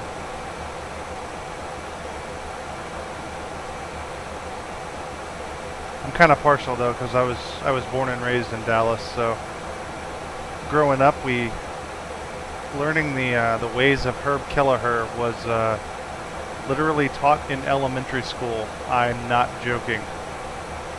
You learned about Herb Kelleher. You learned about his great visionary business mind, and you know how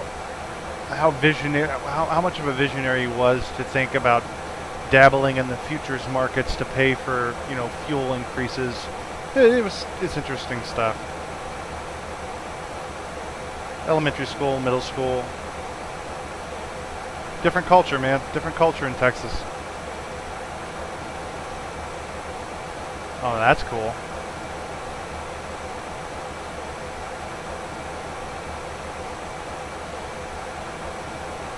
That's really cool.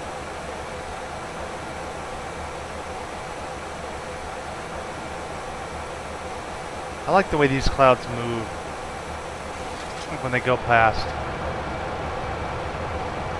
X-Enviro clouds just don't do that. Not that way.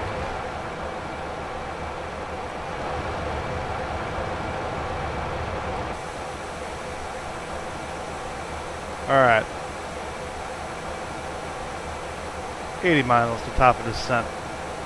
Once we get within 40, we'll drop back down to Oh, you live in Plano? Really? Nice. No, I worked in Plano for a while. I worked for a company that that worked out of the AT&T building when it was, well, it was SBC at the time. When I was in college.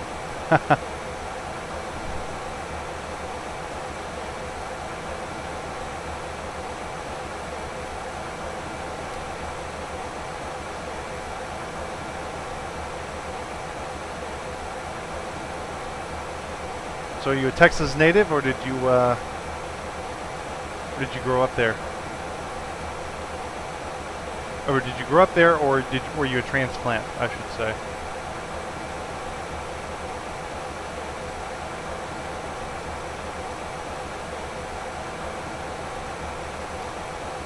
I went to college in Missouri at a school called Lindenwood University. But I went back home to Dallas and worked during the summers and Christmases and everything else.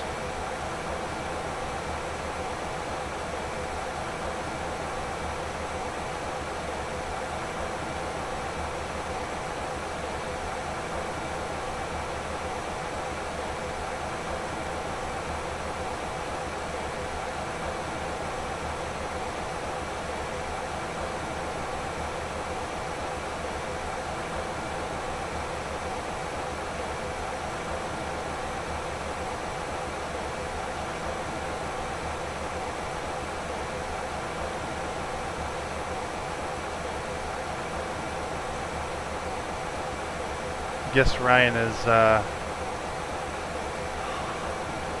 flying.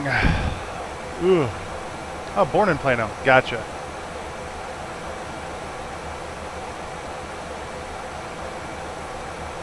Yeah, man. I went to high school at Bryan Adams in East Dallas, right on the other side of White Rock Lake.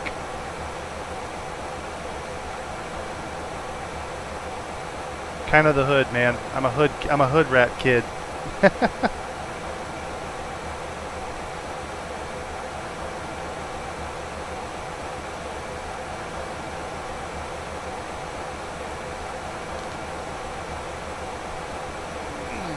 Yeah, I grew up off of Ferguson Road in that area over there.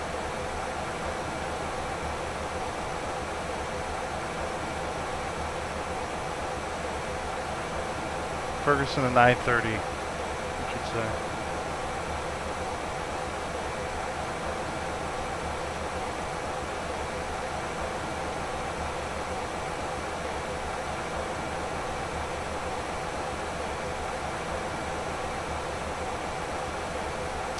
One of the things that everybody finds really odd is that in junior high in Texas, you take Texas history as a course option. From my understanding, not all states do this, but you literally have a whole year of Texas history.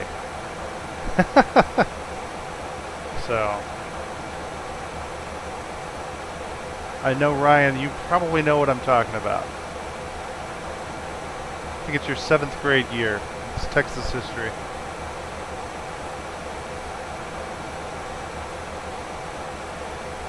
Like Washington State history, have it? No, they literally go through, it's like, this is why Texas is the best, and you know, this is the story of the Alamo and Steve Austin, and you literally devote an entire year to it. And I thought this was normal. And when I came to Missouri, well, when you take your Missouri history class, what the hell is a Missouri history class? It's like, oh, no. The things you think were normal in Texas are not normal everywhere else. I will say that.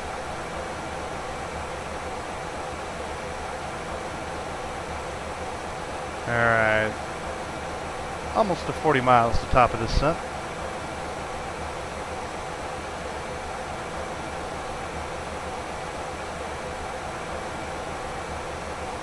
Finally starting to see some ocean.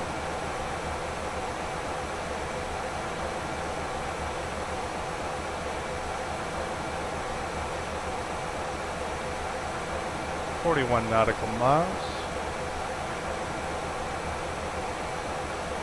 And back to VNAV. Gonna let it go ahead and get stabilized.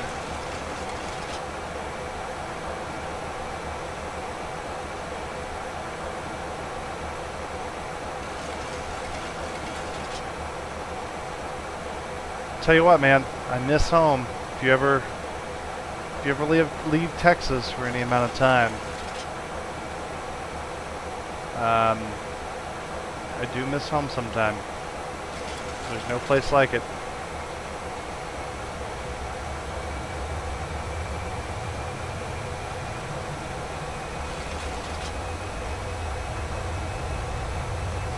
Alright, let's get this baby slowing down here.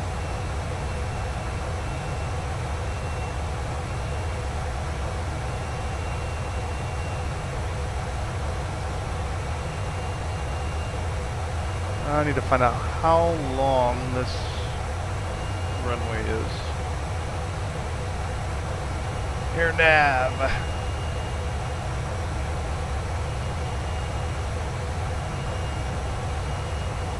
9,000 feet. We'll set 2 for precaution.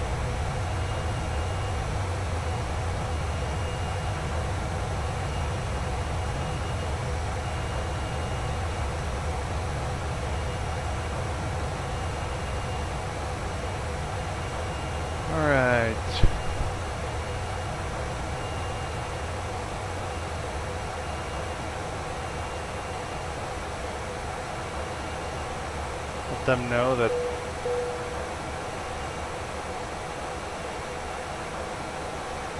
I can start getting ready to start thinking about descending.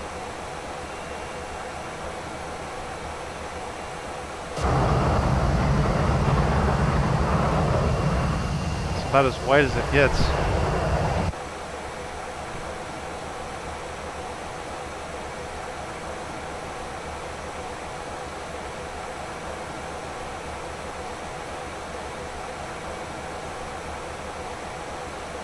Negative 25. Not a whole lot to see out there.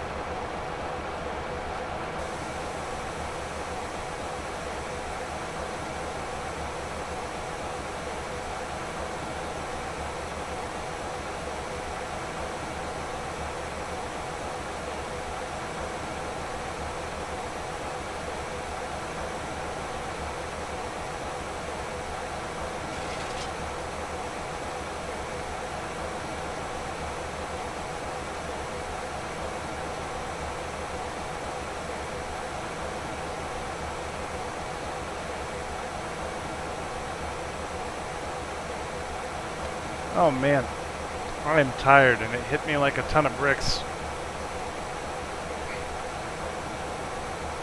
Southwest 5247 cleared for the ILS approach to runway 30 with the bid transition at LF Wade International. Roger, Southwest 5247. Alright, 1500, 1500. That's the goal.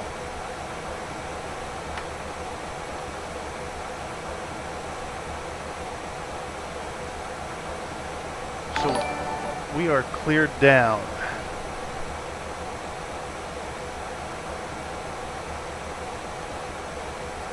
We can start at any time. Ryan, thank you very much, man. Much appreciated. I'm glad you like hanging out with a bunch of old guys and watching us fly planes on a Saturday night or Sunday morning.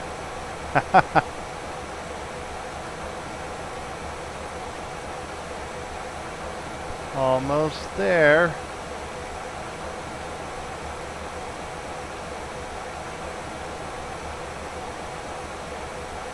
All right.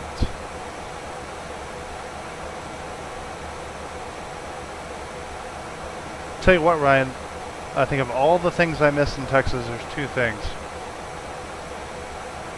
Reset MCP altitude. Oh, thank you for reminding me to do that. You're such a kind. And we're clear all the way down the runway, so we're just going to set 1500.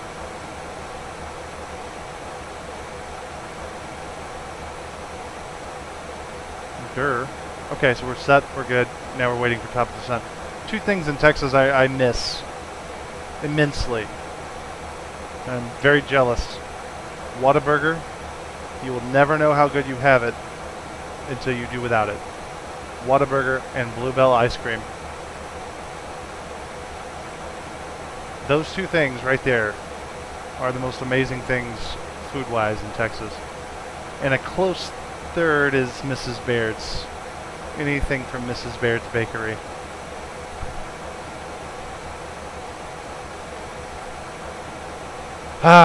But I digress. And we have a V-bar. We are descending.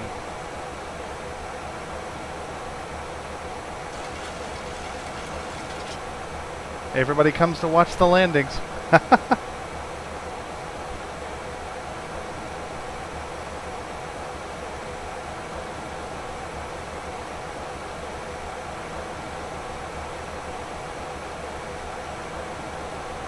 And because we're going through clouds,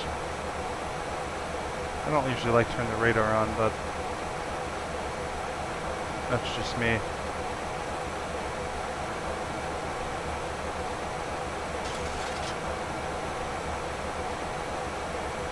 We're going to go ahead and turn the igniters on. I feel like we're in the thick of it, or we're about to be. Temperatures outside is -7. We're going to throw the engine anti-ice. Oh well, poo on you then.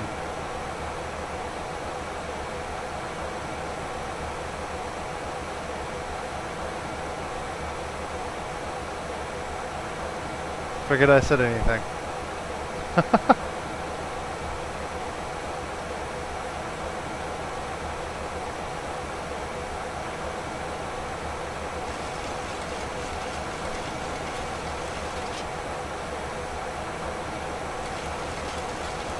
Oh wow, okay. Y'all need to sit down.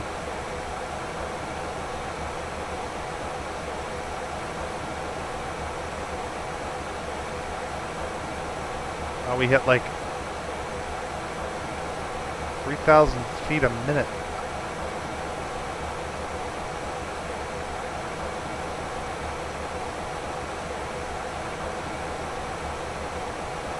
That's just the kind of time you have to ask yourself, FMC, was that really necessary?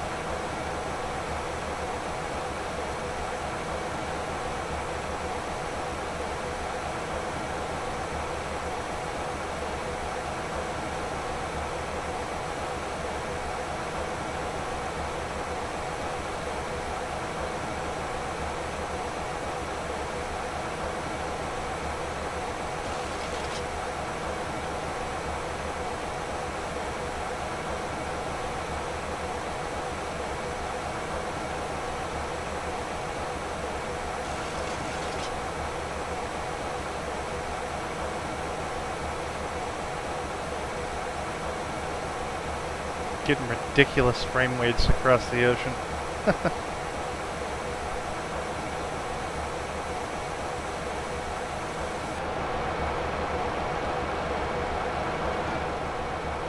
Well, I've always wanted to do this. I may never do it again. Bermuda.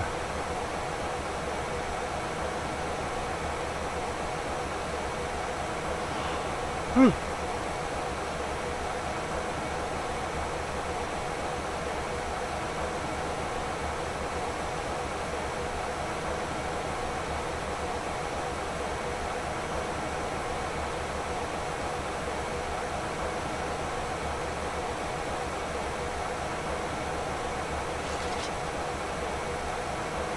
We are definitely on the last leg of this one.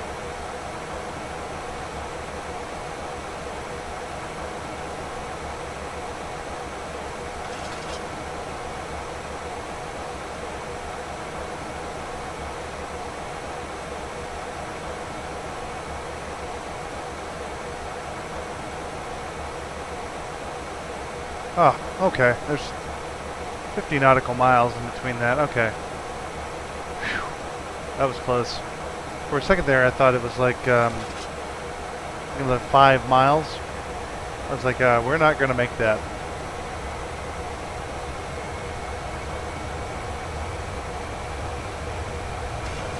I'm so tired. My brain is playing tricks on me. My eyes are. And we need some drag. Drag deployed.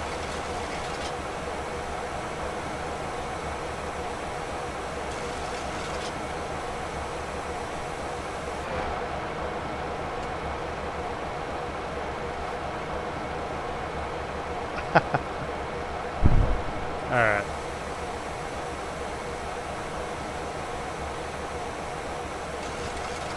Wants to get her down to 240.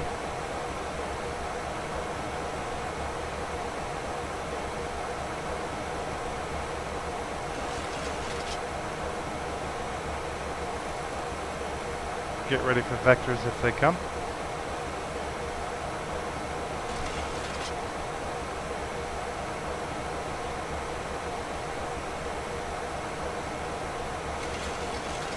Say altimeter at Tango X-Ray Kilo Foxtrot. Altimeter is 3000 at LF Weight International. Roger, Southwest 5247. 3000.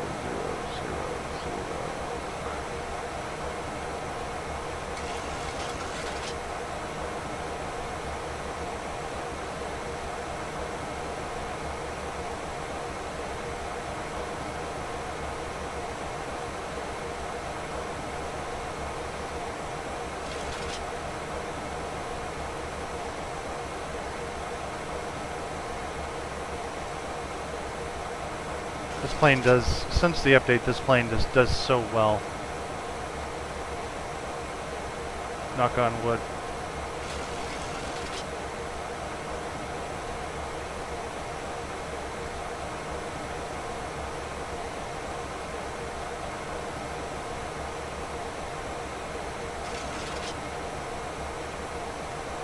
Speed brakes up. We're probably not going to use them again.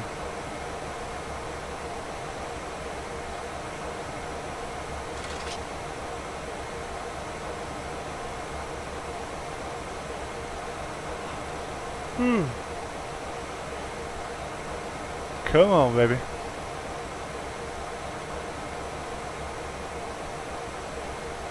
We're going to be doglegging it onto the runway.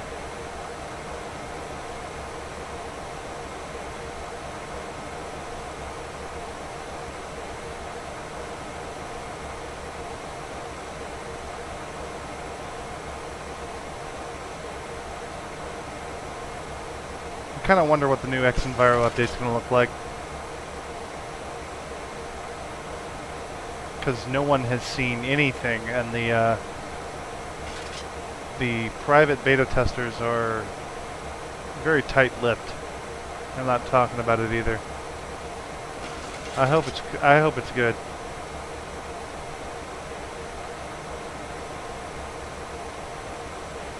I don't know, but the you read everything on the org forums. It sounds like it's going to be coming any point in time.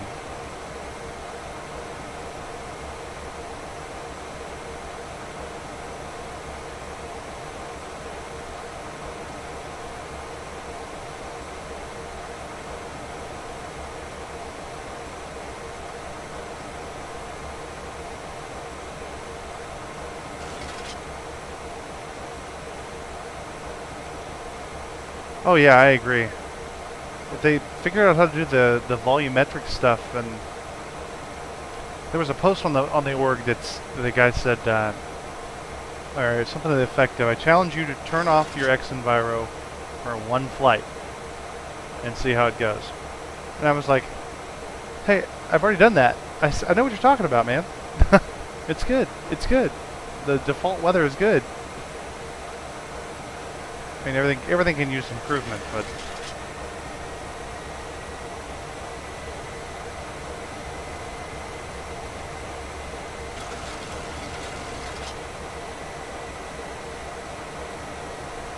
all right. We're gonna zoom in here a little bit. We no longer need that on. It's not on. Turn it off here.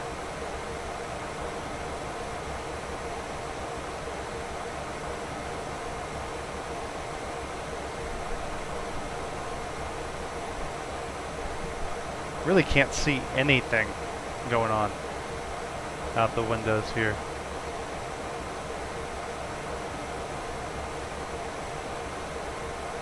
I'm going to be crossing 12,000 feet.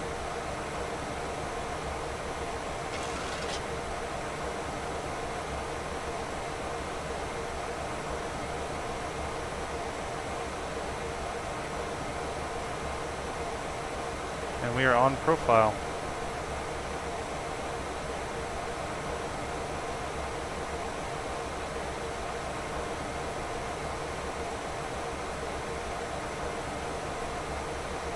I do not see Aruba. I see something down here. Oh, that's the smudge on the window. You know how many times that thing has got me... Wait. That thing has got me going several times. Like, oh, it's traffic. Oh, it's a smudge. No, no, no. It's the smudge on the window. It's the bug you hit.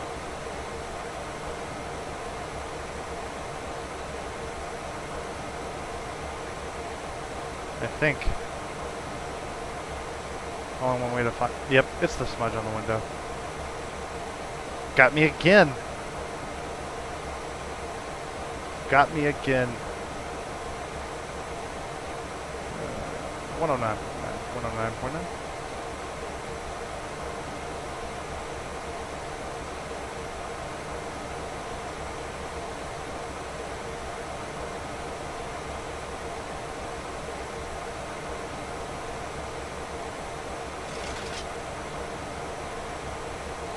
And go ahead and flip those on. And we're good to everything else. Let these guys know that we're going to be landing here shortly.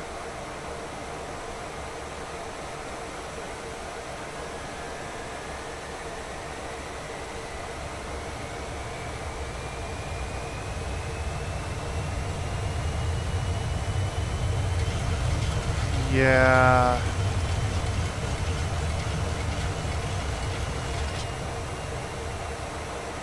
I hate when it does that. It won't start descending until it speeds up.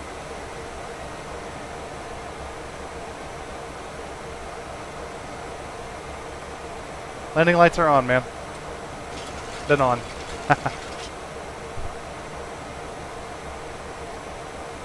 We turned them on probably a minute before you said that.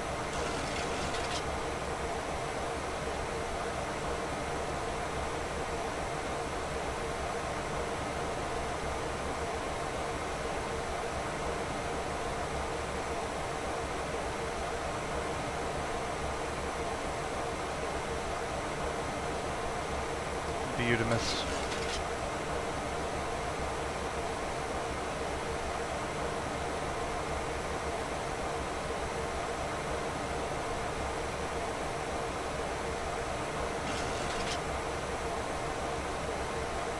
Altitude is 8,400.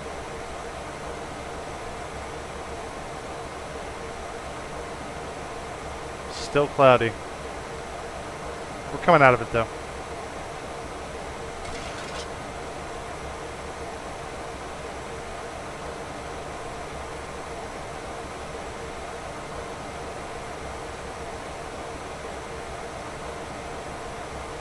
Getting down, getting down.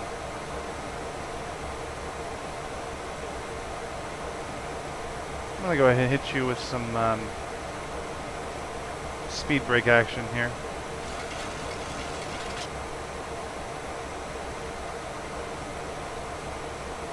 Not for the speed per se, but for the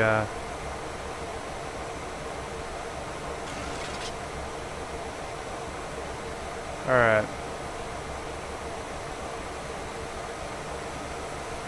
Let's AutoNav level change. Let's take it to 180.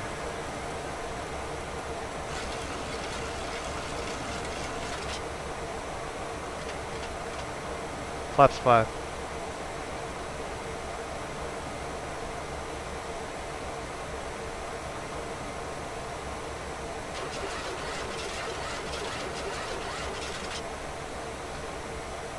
Right, below 10,000. That is right, sir. Let's throw that up a little bit. Alright, that's not going to do it. Get down.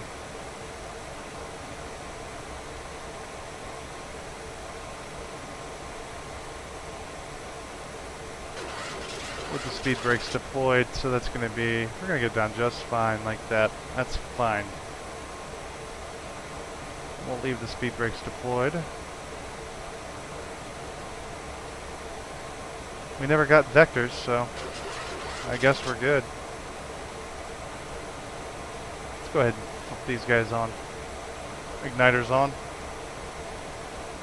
Too continuous. Speed brakes are still out while we're descending relatively rapidly.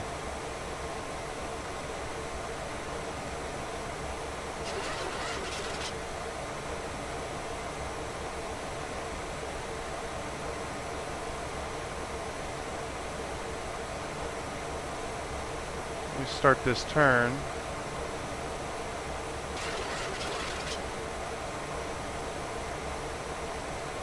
We're going to go to 150. Actually, we're going to do it now. 150.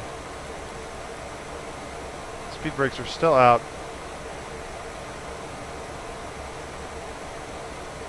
And we're going to have to... we're getting close to our maximum speed for flaps. Southwest 5247 altimeter 3000 at LF Wade International Contact Tower on 118.1. Have a good morning. 118.1 Southwest 5247. 2500.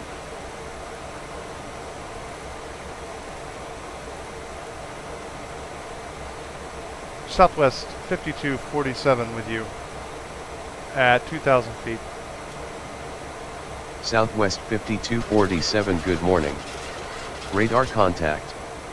Continue ILS to runway 30, call when established on final. Southwest 5247, slow to 210 knots or less. Yeah, we overspeeded the flaps a little bit, didn't we?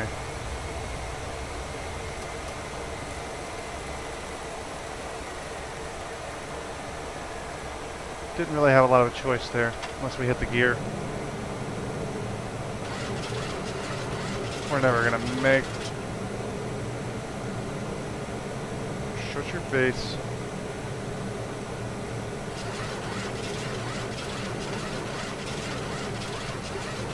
Alright, flaps 25. We're coming around. we have localizer captured.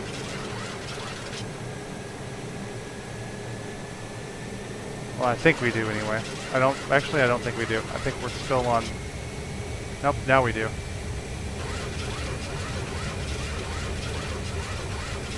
Alright. Turn the taxi light on to get that front light on the gear. Oh, we got lots of room. Alright, Evan's said to go with the 139. What are you doing? Okay, good.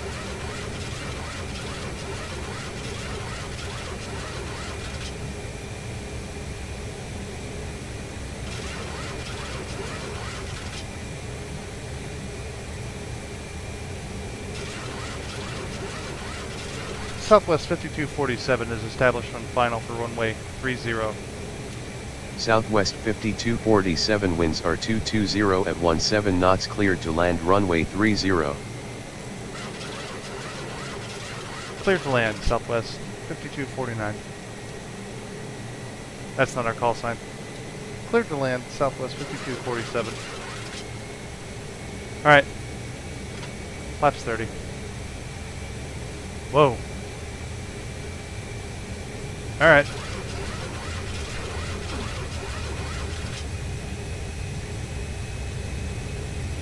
Thing is good, good, good. We are landing, guys. Flaps 30. Speed brake is armed.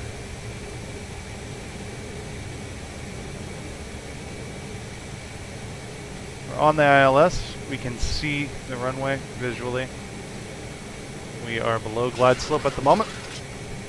We will be catching that momentarily. And we'll be on the ground in the next 3.5 to 4 minutes. It does look foggy. We know you have a choice in YouTube streams to watch, but we appreciate that you chose us. Thank you for flying with us.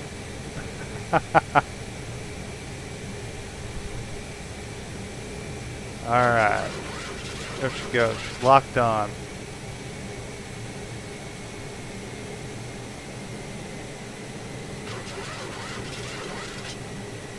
Gears down. 3 green.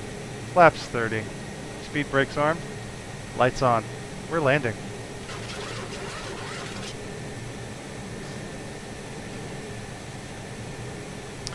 Go ahead and take those throttles from you.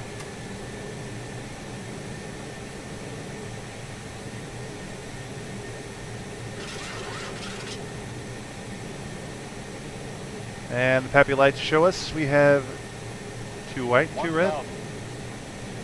1,000 feet. I have the airplane.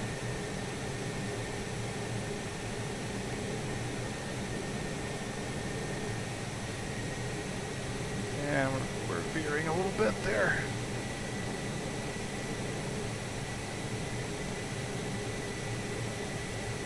There we go. Let her fall.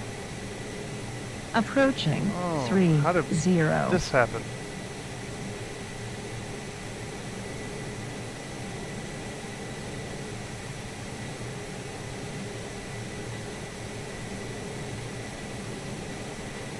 That's some wind.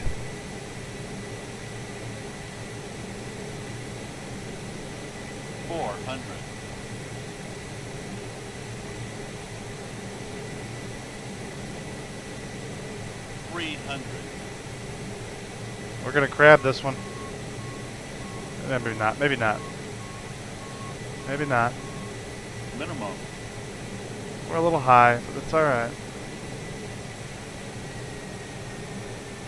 100.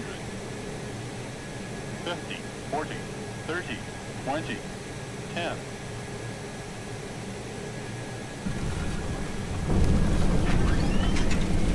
That was my fault. Southwest 5247 exit runway when able. Roger, Southwest 5247. That was my fault. I jerked it.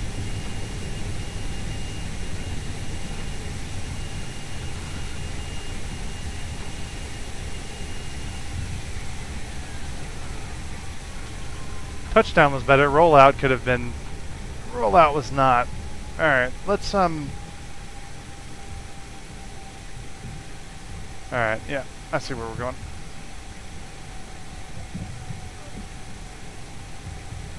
I do like curved runways. That's one thing that Ortho for XB messes up. You have to go back to flat runways. I do like the contoured runways. That's nice. Alright, so I believe the terminal,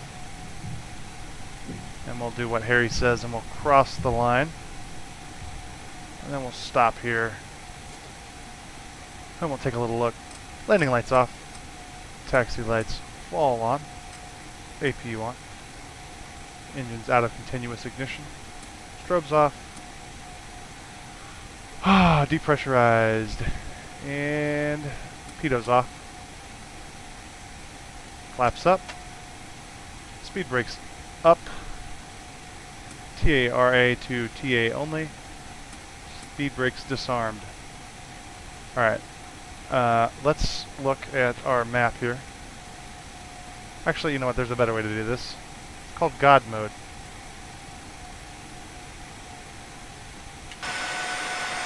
Alright. God mode this thing.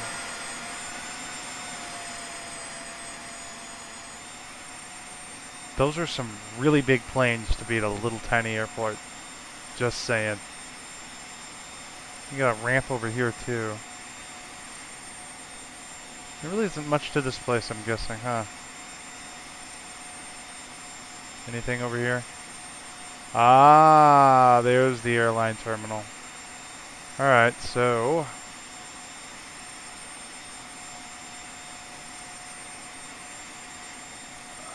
that's not a taxiway, that is a taxiway. Alright. That's fine, we'll just recross the runway. I'm not even going to bother to... Well, yeah, I will. Southwest 5247 is clear of the runway. Southwest 5247, welcome to LF Wade International Contact Ground on 124.5. Enjoy your morning. 124.5, Southwest 5247, good day.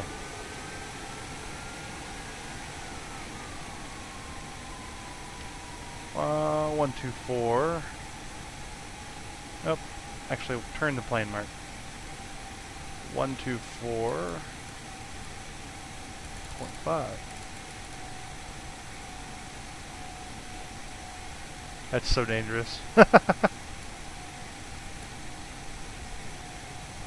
Oh, that's what happens when you're not paying attention. Southwest 5247, ready to taxi to the gate. Southwest 5247 taxi to gate 18 via taxiways Bravo, Sierra, hold short runway 12. Hold short runway 12, Southwest 5247. Ah, this is really hilly.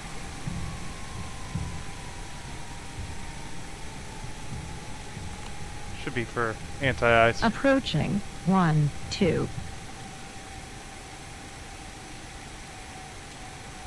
Southwest 5247, holding short of runway 12. Southwest 5247 contact tower on 118.1. Southwest 5247, requesting permission to cross runway 12.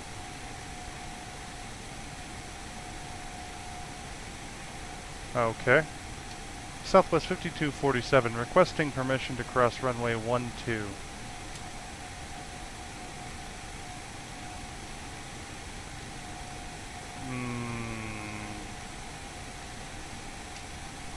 Southwest 5247,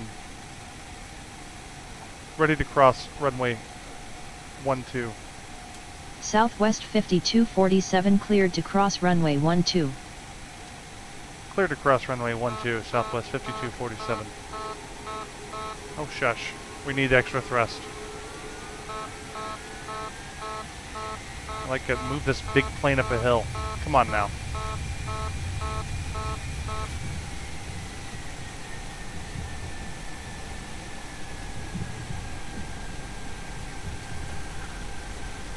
Man, this place is hilly.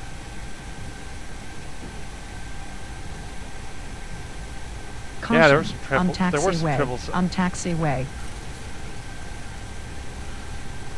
Take it easy, Ryan, man. It was good having you.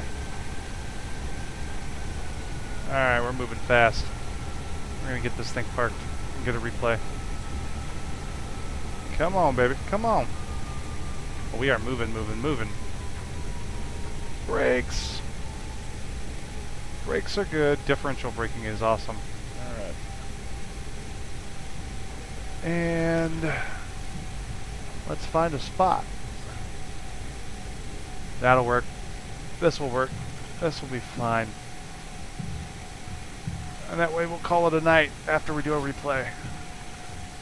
Alright, alright, alright, alright,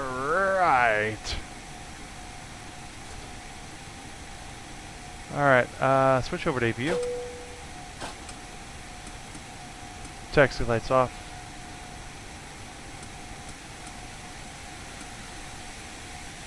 And that all off. That all off.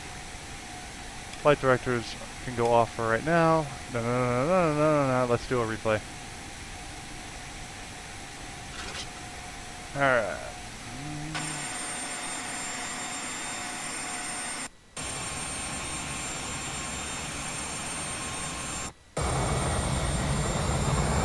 Wait.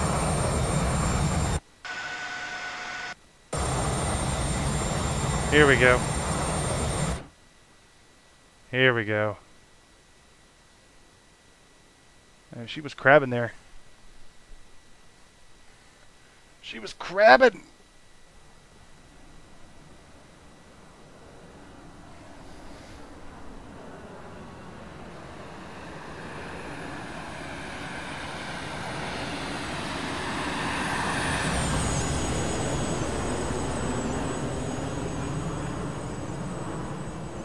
Oh. Wasn't.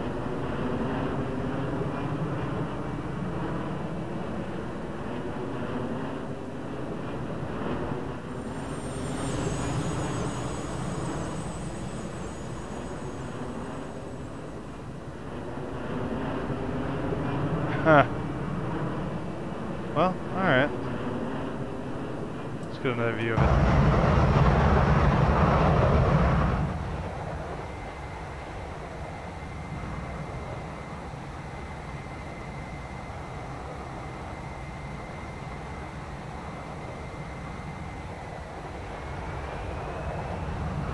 That damn hilly runway.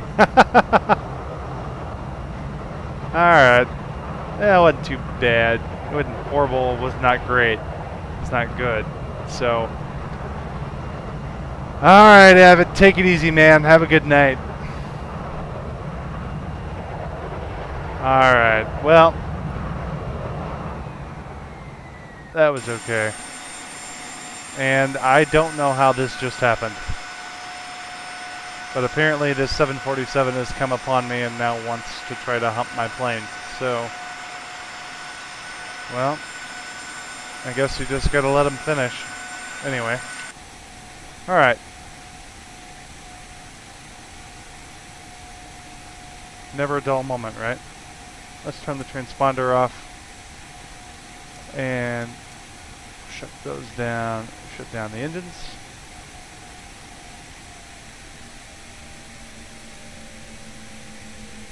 Yaw damper off. Nah, nah, nah. We're not going anywhere else. You can be turned off. And hydraulics can come off. They can get let go.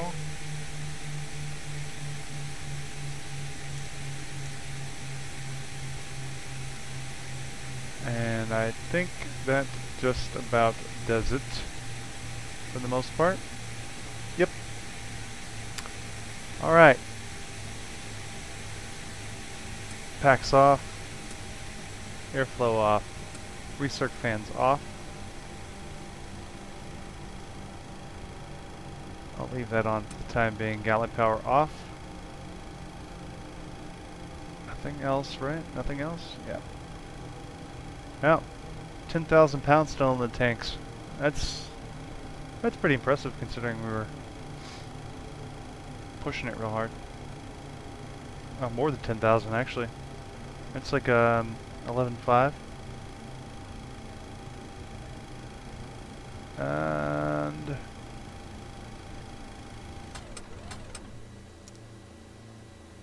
shut down, shut down, shut down. Let's disarm you. And shut him down. I should hit the anti-collision light off when I turn the engines off. But there you go. So now we are shut down. And we're being humped by a 747. That's great. That's wonderful. Alright guys, well if you're still here, thank you for joining us tonight. It was a pleasure to cart you guys around in this this 737 beast of a plane. And as always, we'll catch you in the skies. Have a good evening. See you later. Bye-bye.